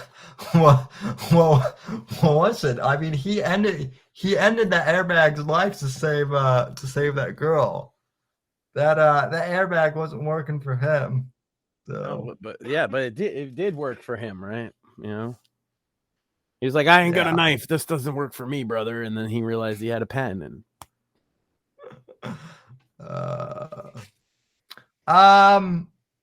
so is there any other news? Have you guys gotten better taste in women's wrestling yet? How many of you bothered to go back and watch a Bull Nakano Alundra Blaze match? Because I did. That match is classic. What? Yeah, there was 3 of my top 5 women's wrestlers involved in the match because Luna Vachon was ringside as well. Yeah. Oh, yeah. All it was missing was Wendy Richter and the Fabulous Moolah, but they were a little before that time. I'm gonna have to YouTube or Rumble some of these matches. I know that match specifically is on YouTube. I'm not sure if it's on Rumble yet. Yeah. Yeah, Bull Nakano, Alundra Blaze, better known as Medusa in her WCW days. Oh yeah. Yeah. And Bull Nakano, just known as like the craziest Japanese broad to ever wrestle. If you've never seen her work, nuts. There's a particular electrified cage match that she had where she just like kills this little girl. It was a hard watch. Yeah. No, but you get the pretty girls that wear bikinis. You guys love that shit, right? You care so deeply about wrestling, not. I'll tell you what, you ain't gonna be jerking off to Bull Nakano anytime soon, but she could probably kill you. You guys won't be sharing creep shots. That's your there's your assignment for the week, guys. Share creep shots of Bull Nakano. Yeah, that's not gonna happen. Why not? You guys, you love women's wrestling, so you share the creep shots. I don't understand. Is there a particular reason why you wouldn't? And how come there's none of Nia Jax? I'd be scared. If the creep shots seems like they actually exist, I'd be afraid she showed up at my place. I'm like, where the fuck do you get that picture? Listen, Max. You just challenged the internet. You just challenged the internet to creep shots of Bull Nakano. I know. Well, listen, or Nia Jax. I hate to say it, but it could happen. Now that I've said it out loud, I'm probably. Hey, if you're one of the guys sharing creep shots, you got to be equal opportunity. Where's your Nia Jax creep shots? I Or what's her name? The big broad there, Dewdrop. Where's the Dewdrop creep shots? I've actually. You guys care so fucking deeply about wrestling, right? Couldn't be anything else besides that. Well, okay, I do want to bring this up. Like some of the Every girls, women's wrestling fan, by the way, they're like, I love women's wrestling, and as soon as you start showing them the old kind of unattractive women who wrestled, they suddenly don't like it as much. Weird that. It's so great that the women's revolution in wrestling. You just get then you share creep shots. And again, never seen any of y'all. Orpheus, Jimmy, fucking none of y'all are sharing creep shots of Nia Jax. All right, so I fully admit I enjoy the eye candy. Listen, I'm upfront that I like the eye candy. I've never denied that. I know, but you guys paraded around like you care about wrestling. You don't. I don't even see you guys posting about the dudes. I care about hashtag eye candy. Like I'm not seeing any. I'll post them. Well, you're AEW fans. What dudes would you even post about? They suck. That is. MJF's gone, so not him. Who's AEW stars right now? Edge. Yeah, Edge. That would be special if he hadn't already done a comeback in WWE. That's it, isn't it? Samoa Joe's not really a star. He's a solid fucking worker and a name that people know, but I wouldn't call him a star. Yeah, so it's no wonder you're not talking about the men's, because the biggest angle in the company is MJF and Adam Cole, and they're both out injured. Yeah. And also neither one of which are like big stars. So I get it. You guys just watch for the fucking women to roll around in their underwear. I got you. Yeah, that's literally the whole. Would you rather us just watch the lingerie bowl? What's the difference? Kind of rules in wrestling? Yeah. Women's wrestling specifically. No, here's the thing though. There's women, and I don't see creep shots of the women I'm gonna mention now either, and you're suddenly gonna realize how much of a fucking perv you actually are. I will happily watch Rhea Ripley wrestle Charlotte Flair any day. There are creep shots. Those creep shots exist. Yeah, they exist, but y'all ain't sharing them because y'all don't give a fuck about wrestling. Yeah, because those two women specifically aren't my type. I might be perverted, but I'm also not that perverted. There's the two types. There's only two fucking types, bro. You get the goth chick and you get the preppy chick. Take your fucking pick. No, it's manly chick or feminine chick. Which one's the manly chick? Which one are you calling manly? Both. Rhea and Charlotte are mannish. I was gonna say Rhea. Also, I don't unlike Redditors. Rhea used to be feminine, but in NXT. Listen, unlike Redditors too, I don't have the crush my bones mommy fetish. Listen, I also don't have the step on me fetish. I'm shocked here that y'all are calling Rhea Ripley and Charlotte Flair unattractive women. I'm not saying that they're unattractive. You did. You both said they're unattractive. You both did just say that. You said they're manly. What other fucking thing does that mean? I'm just shocked by that. That's all. See, and we get to the truth of the matter. That's why you don't care. That's why you're sharing screenshots of like Tits McGee over on AEW, right? Because you think they're unattractive and you don't care that they're the two best women wrestlers in the world. Well, listen. At least I'm honest. No, you're only honest now that we've kind of hashed it down to what's going on here. No, you're happy to go along with the idea that you love women's wrestling. All these motherfuckers do. That's the whole reason I'm pointing this out. Is because the biggest supporters of women wrestling don't give a fuck about women's wrestling. And this is news to you? No, but it seems to be news to them. Oh well, I must be the exception to the rule then. To be fair to myself, I've always expressed disdain against Charlotte specifically because I view her as female John Cena. Oh, okay. Here's another thing though. By that you mean she's what? Like, what does female John Cena entail? Because like that's a weird statement considering like she's a far better wrestler than John Cena. Push to the extent of the expense of the entire rest of the roster. How so? She literally ran through the entire female roster, just like Cena has previously run through the entire male roster. So Rhea is also John Cena? Yes, in some extent, you can call her John Cena. Okay, but see, this is what I was talking about this with my wife in regards to this. Who is a viable challenge to Rhea Ripley? Who even looks like a threat to her? Charlotte, and she's beat Charlotte. So who else?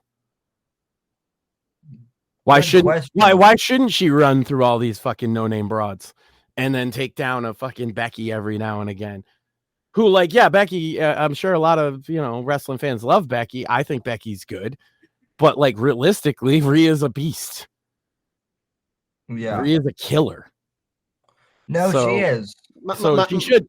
And realistically, at that time, absolutely should run through the entire roster. Unfortunately, for wrestling and wrestling fans, we're not in the same era as a Fabulous Moolah, where you can have a wrestling champ for 30 plus years. We're just not there anymore. Okay, but Roman's been champ for how long? I have the same issue there as well. Why is that an issue? Simply because we're not in that era anymore. What does that mean? You can't, in today's wrestling, you have to switch titles every month for short attention spans. It's working really well for Roman. He's never been more over. The company itself is doing better than it's ever done since like the early 2000s. I'm fine with a ratings are up. Reign. Problem ratings in AEW, by the way, where they do change belts every month, is down. Oh, I know that, but I'm not. I have no issue with long reigns. But the way you're talking, if we are going to go with realistic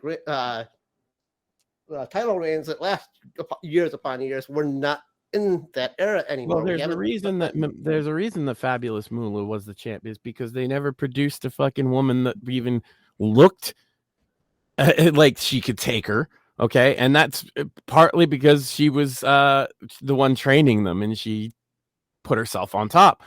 But regardless of that, the fans were okay with it, and would be whatever era you're in the sense that if you don't present any credible challenger, then the champion looks like they should still be champion. Roman's a little different because they do present credible challengers and he cheats, but I mean that's heel 101. But yeah, like Bruno Sammartino, I mean his reign was only like 7 years. Roman's like halfway there. Roman's about to surpass Hulk Hogan, and that's number 2. So I don't think it's this era. I think you're wrong about that. It doesn't matter what time it is so much as like how you build and book a story to get people's investment in it. The issue is we're so far removed from that era, you would have to retrain the audience to accept. What era? I gave you an example though. We have a long reigning champion. He's been prior to Roman Reigns. He's going to be the second longest reigning champion ever. Prior to Roman Reigns, they hadn't had a year plus reign other than Brock Lesnar, simply because he was not ever on the fucking show. Mm-hmm.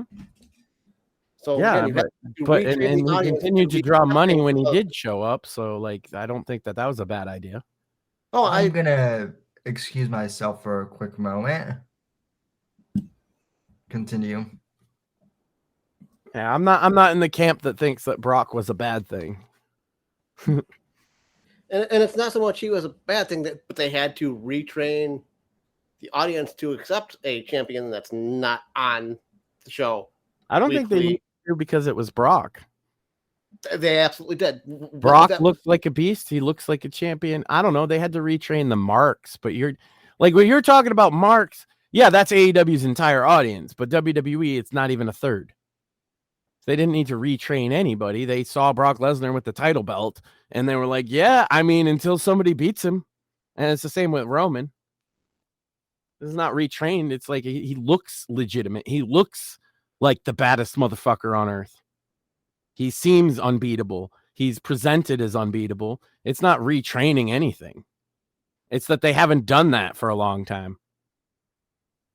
Which is essentially retraining the audience because they haven't done it in a while. They don't. But they didn't need training. They instantly recognized Brock Lesnar. Brock Lesnar being a legitimate fighter as well helps. But they recognize that Brock Lesnar probably could crush everybody on this fucking roster in a real fight. He looks like a beast. He is a beast, right? He's a genetic freak, and especially at his age, for Christ's sakes. And so the casual fans, they don't get that mad about that kind of stuff like you would because you're more invested. And I agree. I was definitely way more invested than I am. You know what the casual fans don't like? Title swapping every month because then they have no idea who the champion is or they can't follow anything. I agree there. Because they don't watch every show or that's and again, like if you just want marks, you could do what AEW does. There's going to be 700,000 people that watch that show if they put static on for 2 hours just because they're marks and it says AEW on it. But like if you want casual fans, you go through the problems that both WCW, WWE, to some degree TNA, they've all had these problems where you do have to appeal to the casual fans and they like very different things than marks. They don't care about 5-star matches. They don't even know what that means. They don't care about cage side ring ratings. They're watching they're watching it with their kid like I am. You know what I'm saying? Like, or having a party with some friends, and they end up with different takes. And I think it's interesting because like I see internet marks arguing about wrestling and they're always like surprised when a certain person gets like organic crowd support behind them. They're like, I don't get it. They suck. Well, maybe to you because you watch every week and you analyze everything and you talk about wrestling with your wrestling buddies.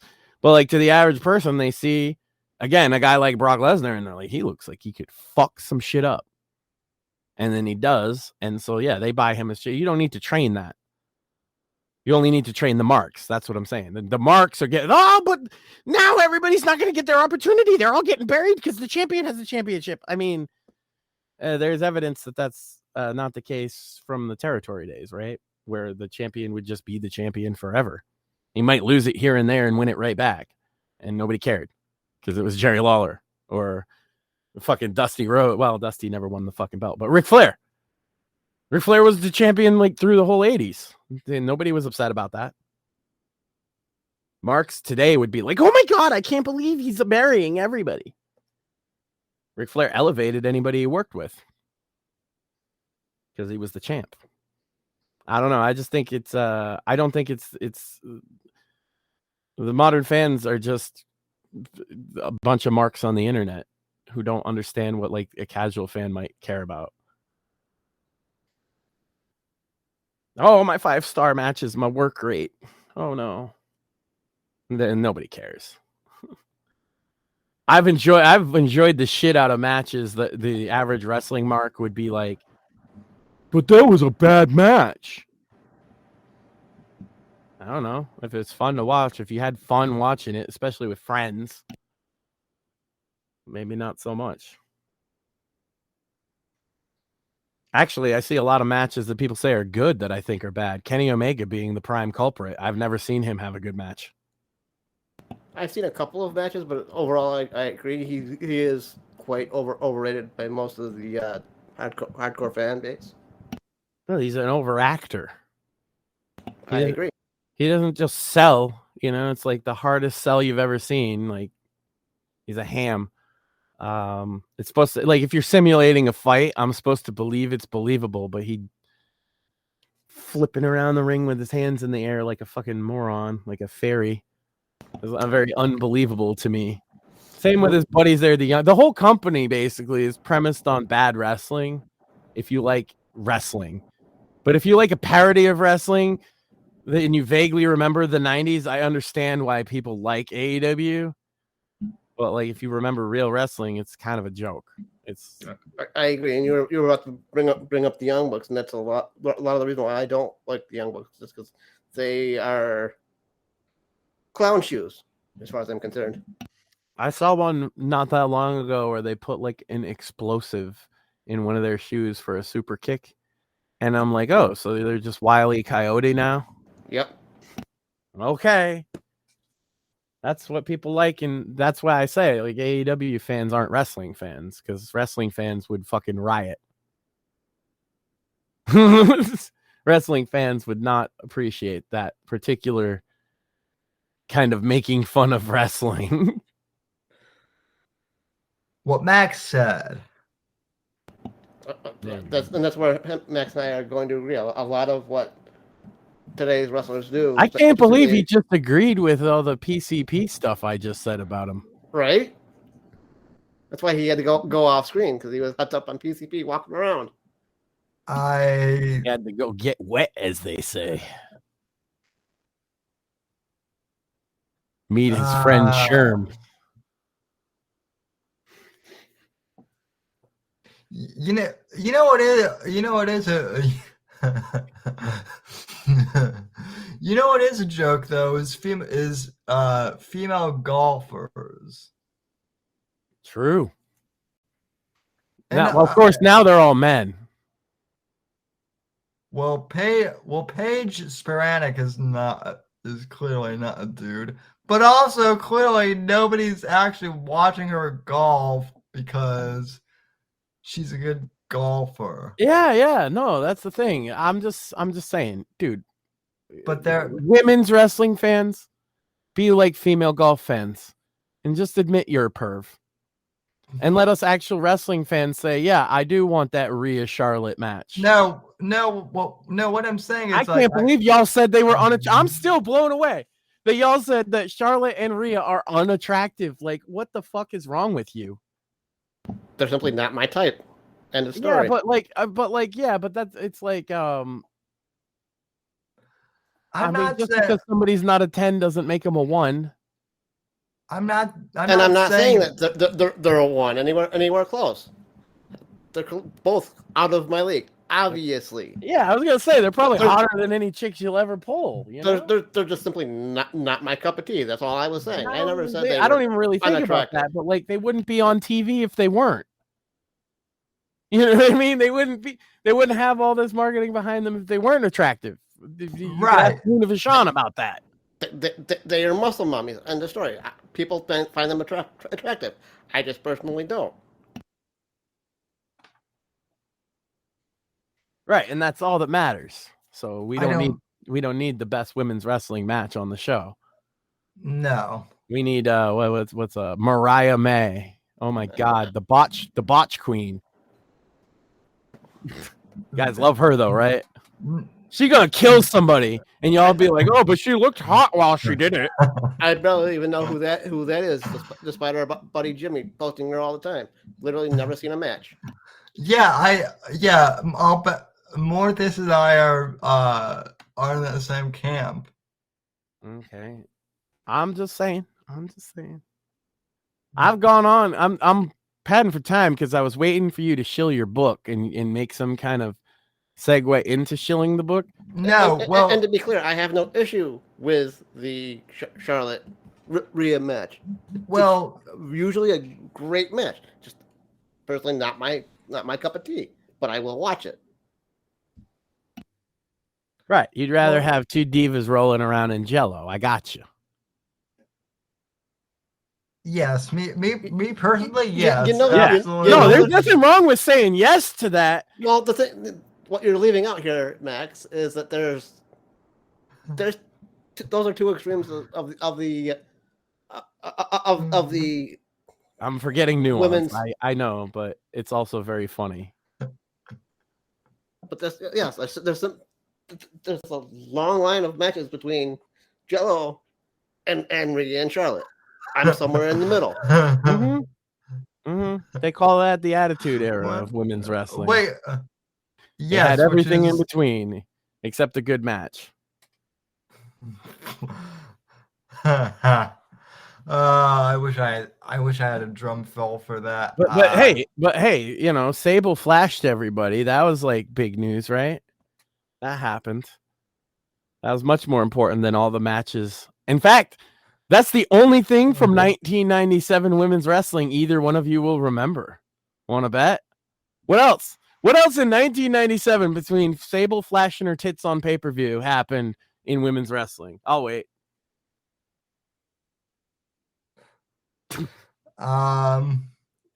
Who was the champ at the time? Do you know? 1997. No. Crickets. Yeah. See, what happened was that they didn't have a champ because Medusa went to WCW and put the title in the trash. Which, if you mentioned that would be the other women's wrestling thing from 1997 is Medusa putting the title in the trash and Sable's tits. That's it. I can't even tell you the male champ in 97. So, Bret Hart, mostly. I also had no idea that you can't tell me the male champion, but if I said Montreal Screwjob, you would suddenly know a thing or two. 1997. Bret Hart gets screwed out of the title. You would know who the champion 1997 is if I said that. If every wrestling mark knows about Montreal. That weren't even alive back then. No. But you've heard of the Montreal Screwjob. Yeah. Right. That's what I'm saying. You might have known who the champ was if that got brought up because you'd be like, oh, yeah, that's when they screwed Bret Hart. But women's champ, there wasn't one. It was a trick question and maybe an unfair question. But I got you. I got the crickets that I was looking for. So it was. Yeah. Sam's like, nope, I'm not even going to try. But before I promo the book, though, I did a little. Speaking of going heel, apparently I angered the stoner community last week by having Steve on, which I didn't even know that like that many stoners tuned into this show. First off, so I guess thanks. Shout out to my people, I guess. Well, okay. This is another thing I want to like. I know that you smoke, Max, but like, you're not part of the whole 420 culture. It's not like the hill you die on. It's not your entire personality. That's where I always think people go wrong. It's like suddenly everything they can talk about or think of is regarding weed and every joke they make. And yeah, it's annoying. And I went to high school with like a lot of those people, and apparently some of them tune into the show, and they spurred out on me on Facebook last week after I invited Steve on. Steve doesn't care about you type of people. He cares about the hardcore, the drug cartel. Yeah, he was mostly talking about like the cartels and the trafficking. And like the biggest problem specifically mentioned, as far as I recall, was fentanyl. And pointing out that buying weed from Mexican drug cartels is helping that problem persist is not like, it's true. It's true. And you might not like that. Now, and this is why, and I bet you if I sat there, I wasn't there. You guys had the show, and but I would have just talked to him about the legalization and the problems inherent with legalization, because we mentioned in Colorado, it's so expensive that the black market still thrives, and that's cartel weed. So people are still buying from the cartels, even though it's legal. In Massachusetts, and I brought this up last week, and this is like a perfect example. So this is like a half ounce bag, right? We mentioned an eighth. That's 4 of them, right? It's $50. $50 for a half ounce. Colorado, you said, is like closer to 80 for an eighth, like a quarter of what I just showed. Yeah, there's a reason that people are still buying it. Brickweed, as they call it, or another word for it is mersh. They're buying mersh from these Mexican drug cartels, right? And oh my god, is that where? Holy shit! I had no idea that that's where he gets his name. Yeah, it means commercial weed, mersh. I don't know if that's where he got it from, but it's not a compliment. Like if you got weed and you're like, yeah, that's some mersh, that's not a good thing. That's a bad thing. Well, it is. Well, it is kind of fitting for him, considering that he.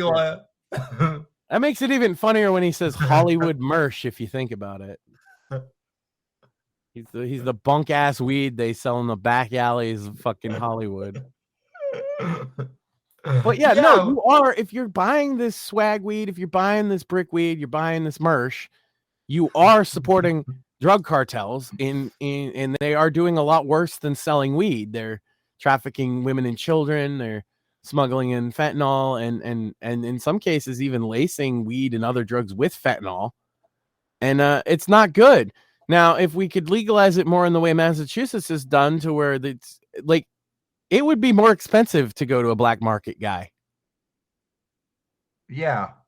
For me, right? If I went to a black market guy, it would be more expensive than the fucking $50 half ounce that I can get perfectly legally from the store that's grown right here in Massachusetts. Because of all the laws involved, they have to grow everything right here. So you know it's not coming from a cartel. You know it's locally grown. And you're, cutting off that problem. So, and this is what I mean. If I talk to him about that, he'd probably agree. Yeah, no. He's not an unreasonable drug warrior. And if that's what you took from it, you didn't listen to the interview. Yeah, well, and that's my main problem. I think a lot of people were upset about it, didn't listen to the whole didn't listen to the whole thing. Yeah. And just to double down on what I'm saying being accurate, I said basically that on Twitter, and Steve liked and reposted it. I also pointed out that his Sam's co-host here regularly smokes pot on the show. So if Sam's an anti-drug guy, what's that about? No, yeah, I've listened. Apex used to vape into the mic, and I never had a problem with it. Which casually sit here and pass a blunt with my wife sometimes, it's fine. And I guarantee you, Steve doesn't have a problem with that. And again, if I pointed out that I'm getting it from locally grown Massachusetts, the cartels are not getting any piece of it, then he'd be like, well, then that's not really my concern. My concern is the fucking cartel weed.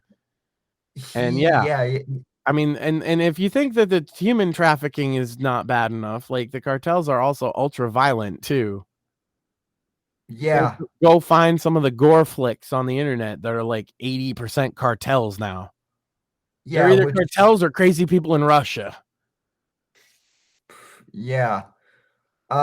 Which, Trump was right about the cartels in that respect too. But, I don't know if you were able to catch Monday's podcast, Max, but I had on Jeff Clark, who is an upcoming author and also a friend of Steve's. He does podcasting himself, and he does more leadership stuff. But it was very interesting to have him on. So we thank him for coming on. As far as my book goes, you can still buy copies of Shadows of Deception on Amazon. Book 2 coming in late February. I'll have an announcement more on that. But you and Morpheus have both seen the cover for the new book. I like it. Looks great. So I like what you've done. Sam's gone in a completely different direction with this new one, and I like it. It's Diary of a Crippled PCP Junkie, and I really think you guys are gonna love it. that's oddly specific. I noticed. Well, you're an oddly specific cripple, so. Yeah, I mean, you've led a highly specific life. Well, I certainly have led a very interesting life. But you know, PCP help. PCP. It's never gonna die now. It's gonna be the joke forever is that Sam's into PCP. He's completely straight-laced in every other regard, but man, he loves him some angel dust, you know. I'm sure he's got some in his pocket right now. Oh, so that's what angel dust is. Yeah. Well, then I was gonna say PCP gives you wings, but I guess that it definitely will give you wings. Better than that fucking Red Bull shit. Oh yeah, you'll have some. There's this rapper guy known as Big Lurch, and he had a pretty successful career, but he got really high on PCP, and so he like ate a woman. So now he's in jail. Yeah. She was when the cops found him, he was gnawing on her flesh. PCP. Oh yeah, no, he had to though. He had to eat her intestines because it was going to save the world from the apocalypse. So it's one of those drugs then. It's the drug of that kind, yeah. Absolutely. Yeah. Like meth, you'd have to take a hell of a lot more meth to have one of those like crisis of identity moments that PCP gives people. Well, then, I've never done it myself, but you could tell us some more about it. Well, I mean, the fact I didn't know that was the case. I mean, well, look, I'm sorry that they told you that was your medicine, okay? But it was PCP. Damn it! They told me I was just gonna take mushrooms and go on a nice mushroom trip. I didn't realize that they dosed me with PCP. They sprinkled some angel dust on your mushrooms. They were like, "Here, Sam, here's your vitamins," and you were like, "Okay, gotta take your shot." It's a miracle I'm even functioning then. Probably. Wow. All that PCP you've done. You're only half functioning, to be fair. That's true. He's got you there. Well, more things. I mean, you're stuttering more than I am. What are you on, buddy?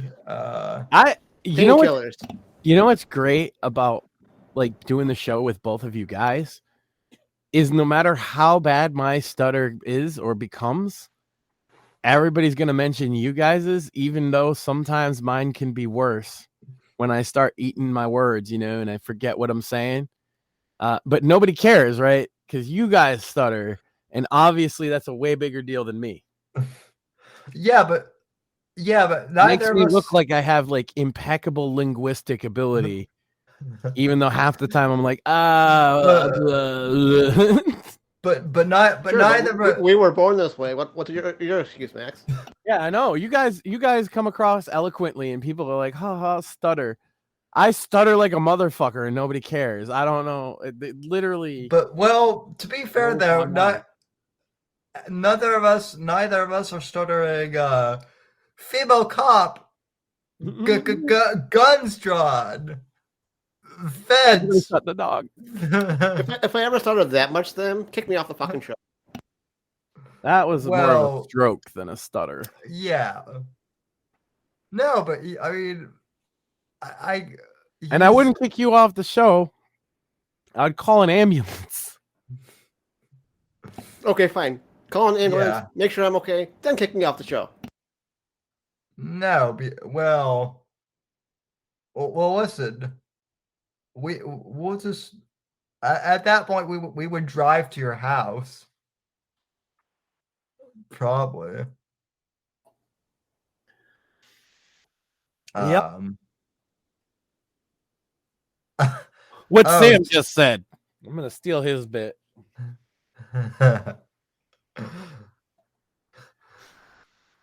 And Next time you leave, I'm gonna stop and just talk nothing but shit about you for the whole time till you come back, so that if you do that again, it'll be like, yeah, and I agree with what Max said.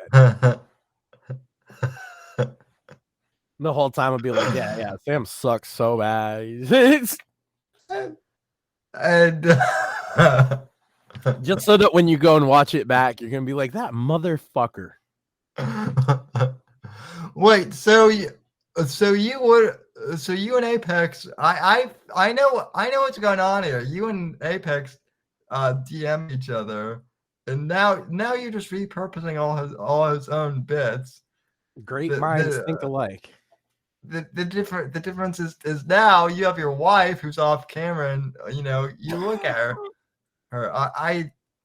I see you. Don't die, Max. I see you looking at her. Looking over at her. The audience doesn't see it, but I can see off camera. I can see the disapproving looks. Yeah. Now you're getting a disapproving look. So how far are we with the hashtag Pussy Smoke t-shirts? There's a design. Which the design looks hilarious, by the way. Absolutely, it's fucking hilarious. I've seen it. The first one she gave me, the cat looked retarded. So I said, he's not supposed to look retarded. He's supposed to be kind of smug, if anything. And that's what she came back with. Of course, we got to put some equations and stuff and get it slapped on a high quality t-shirt. So I don't want to show it off just yet, but it will be revealed fairly soon. I showed you guys though. Yeah. Yeah, I know it looks good. So and then I think anyway. I was thinking about this, like I asked about the high end or the low end t-shirts, and I think I said this last week. We're gonna do both. So there will be a high end Pussy Smoke t-shirt if you want to just wear a Pussy Smoke t-shirt in public. It'll cost a little more, and then we're gonna do a cheaper one with like maybe just a logo for the show. And I am a man of my word. I will get a high end version of the shirt, and maybe that ends up being my graphic for the show. I don't know. A high end Pussy Smoke. That just sounds fun, hilarious. Well, you always want the good stuff, you know. Yeah, well, you always want the high quality Pussy Smoke, you know. Why would you want Mersh Pussy Smoke? Well, see, Mersh tier Pussy Smoke would like be very acidic, I think. I agree. It would probably have a certain odor. It'd probably burn your dick off. Probably. Mersh liked to push the black strippers at the strip club. Well, Merch also is like surrounded by pussy, and by that I mean he has 3 cats and himself. So what you're saying is he's king pussy. Always comes back when we're talking about Mersh. I think we've done a show because it always comes back to Mersh when we got nothing else. Yeah, pretty much. Would have shot the dog because he's easy to rip on. Yeah. Well, we haven't gotten into DSP territory yet, but that's when the show really. If we catch up on DSP, that'd be the whole show. We'd be just hey. I got a weather forecast for you guys. See, as far as DSP goes, justice for Argentina. You know how oh god, I forgot what I was gonna say. Oh, like a weatherman, right? You're looking at patterns and trying to predict what's gonna happen. I've done this. and I've discerned that Johnny Fox has done something stupid. And Max, what did he do? I don't know. That's the thing. I don't know. But what I do know is I got a whole bunch of people randomly out of the blue checking out and commenting on my old Johnny Fox videos. That to me indicates, that level of chatter indicates that Johnny Fox has done something stupid. And so look forward to that. There is a natural salt front coming through from the Johnny Fox sector. Ew, interesting. Well, next week what did he do? I don't know. I just know he pissed people off because that's the only reason they would go looking for my old Johnny Fox videos, is if they realized he's an asshole. So you never have to make like new content on him. No, because he does the same thing. And the people, Yeah. One of the comments was like, hey, he's been up to the same shit. I have receipts. Here's stuff from his Discord. And I'm like, I don't even have to go look. Here's the thing about Johnny Fox, Sam. People send me Johnny Fox tips. I don't have to look up anything with Johnny. There are people, one of which is a girl on Twitter using kind of like an alt account. And she's fed me the best tips. I'm not even going to name it because I'm not going to name my source, but she's fed me the best tips about Johnny Fox. And she has a bit of a personal vendetta with him. Oh, I'm sure. And so, but this is even randomer than that, because she'll usually tell me stuff, but she's not in his Discord or anything. And apparently he's been losing it on his Discord, as he is wont to do. And I'm sure we'll hear more about it soon. I just figured I would predict the weather, and the weather says Johnny Fox is about to have a shit fit. The one thing that I will say about DSP is he officially canceled the upcoming documentary that was supposed to happen. Yeah. I never got it, the DSP thing, beyond like, yeah, it's funny, but like people really obsess about him. And as you can tell, I don't even obsess about my goons like Johnny Fox. Like I actually don't like covering Johnny Fox, but it gets me the most views. There's probably going to have to be a cringing over coffee sooner or later. There hasn't been one in a long time, but if Johnny's acting up stupid, it should be a lot of fun. It should be. Oh, well, I guess one final thing that we could talk about is Melee at the WEF. We talked about that last week. Oh, yeah. Because that was the day he did his speeches. Yeah, it was funny. Yeah. He definitely owned them right to their face, which is hilarious. Well, that, and then I don't know if you saw this, but the guy who runs Chase basically, he didn't endorse Trump, but he basically said, "Look, I understand why people like Trump," and I thought that was interesting.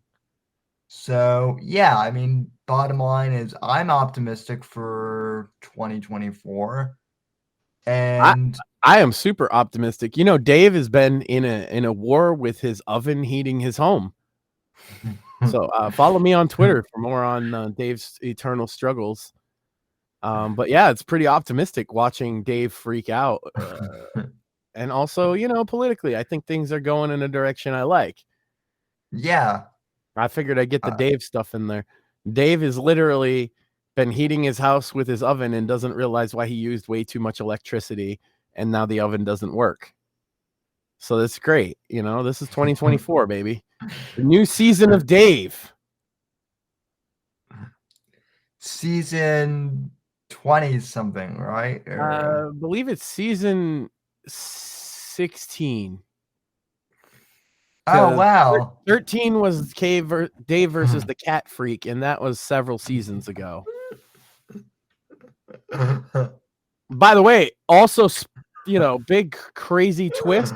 Dave has become the Cat Freak.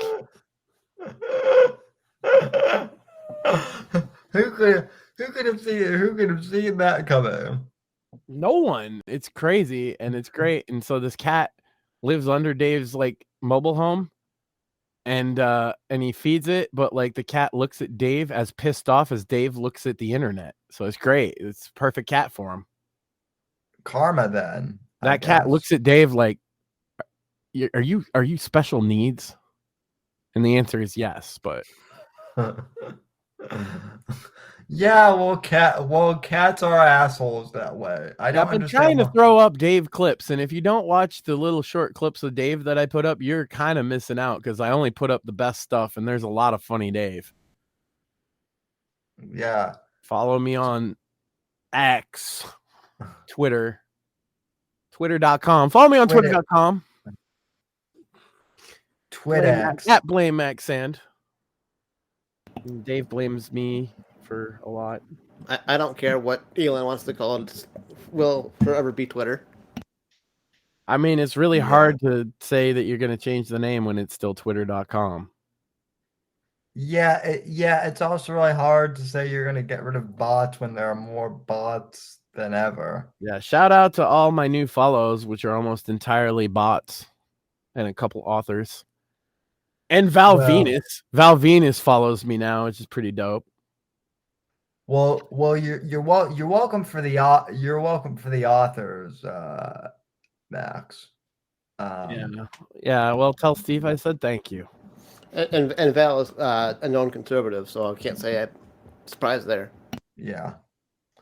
Val's more like an ANCAP, but like I don't know. He was saying he'd show up to AEW because he'd fight anybody on the roster, and I retweeted it, and he followed me. He's a good dude. Val Venus is, for a porn star, he's an alright guy. He was totally a real porn star. That's yeah. We might have a guest next week's live show. But is it gonna be the return of the Boomer secret agent? That would be great. We got to get him back on. No, but man,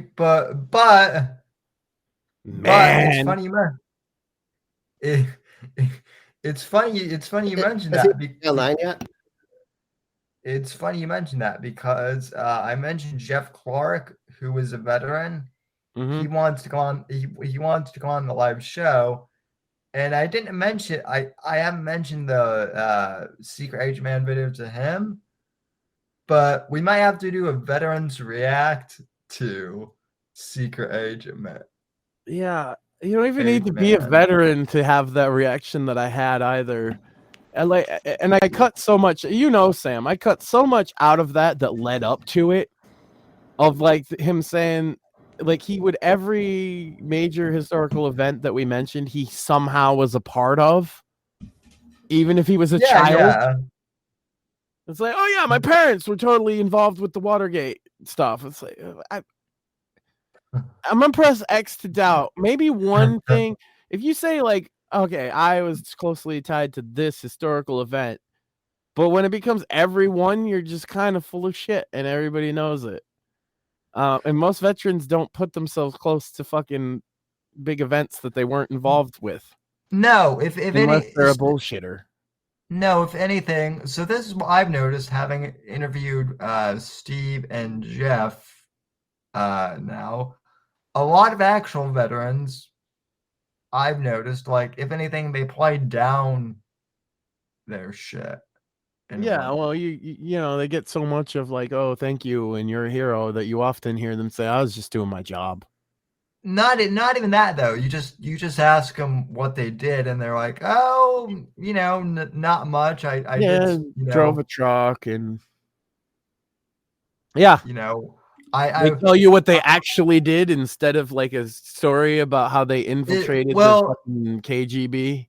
Well, yeah. and even if it was exciting shit, like this is what's funny about Steve. Like Steve passed off like being in the Secret Service as if like as if he was like some as if he was just any security guard. Yeah.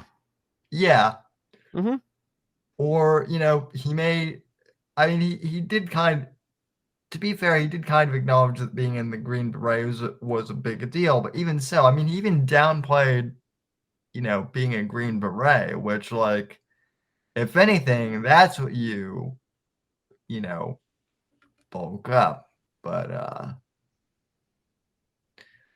anyway, so yeah, we may have a guest next week. We'll have to wait and see. And like I said, I'm glad that Rumble Studio seems to work. There were a few bugs, but overall I think it worked pretty well. We'll get some more sound effects in here. And again, purchase Shadows of Deception on Amazon. Go watch Cringing Over Coffee on Odyssey.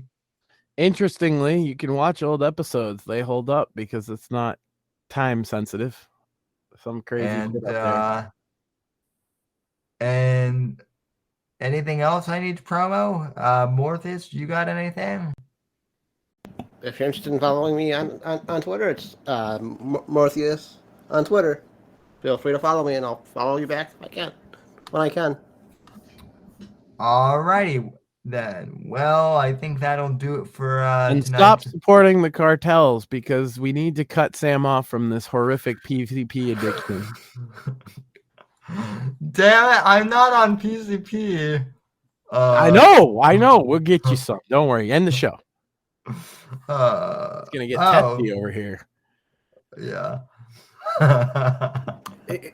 We've been on since 9, so he hasn't been able to smoke in the last 2 hours. Well, why do you think he walked out? I mean, to smoke. That's how they do it, right? They smoke it. Yeah. I have no idea. Alrighty, folks, we'll take you down the road. This has been the Whitfield Report, and thanks for tuning in.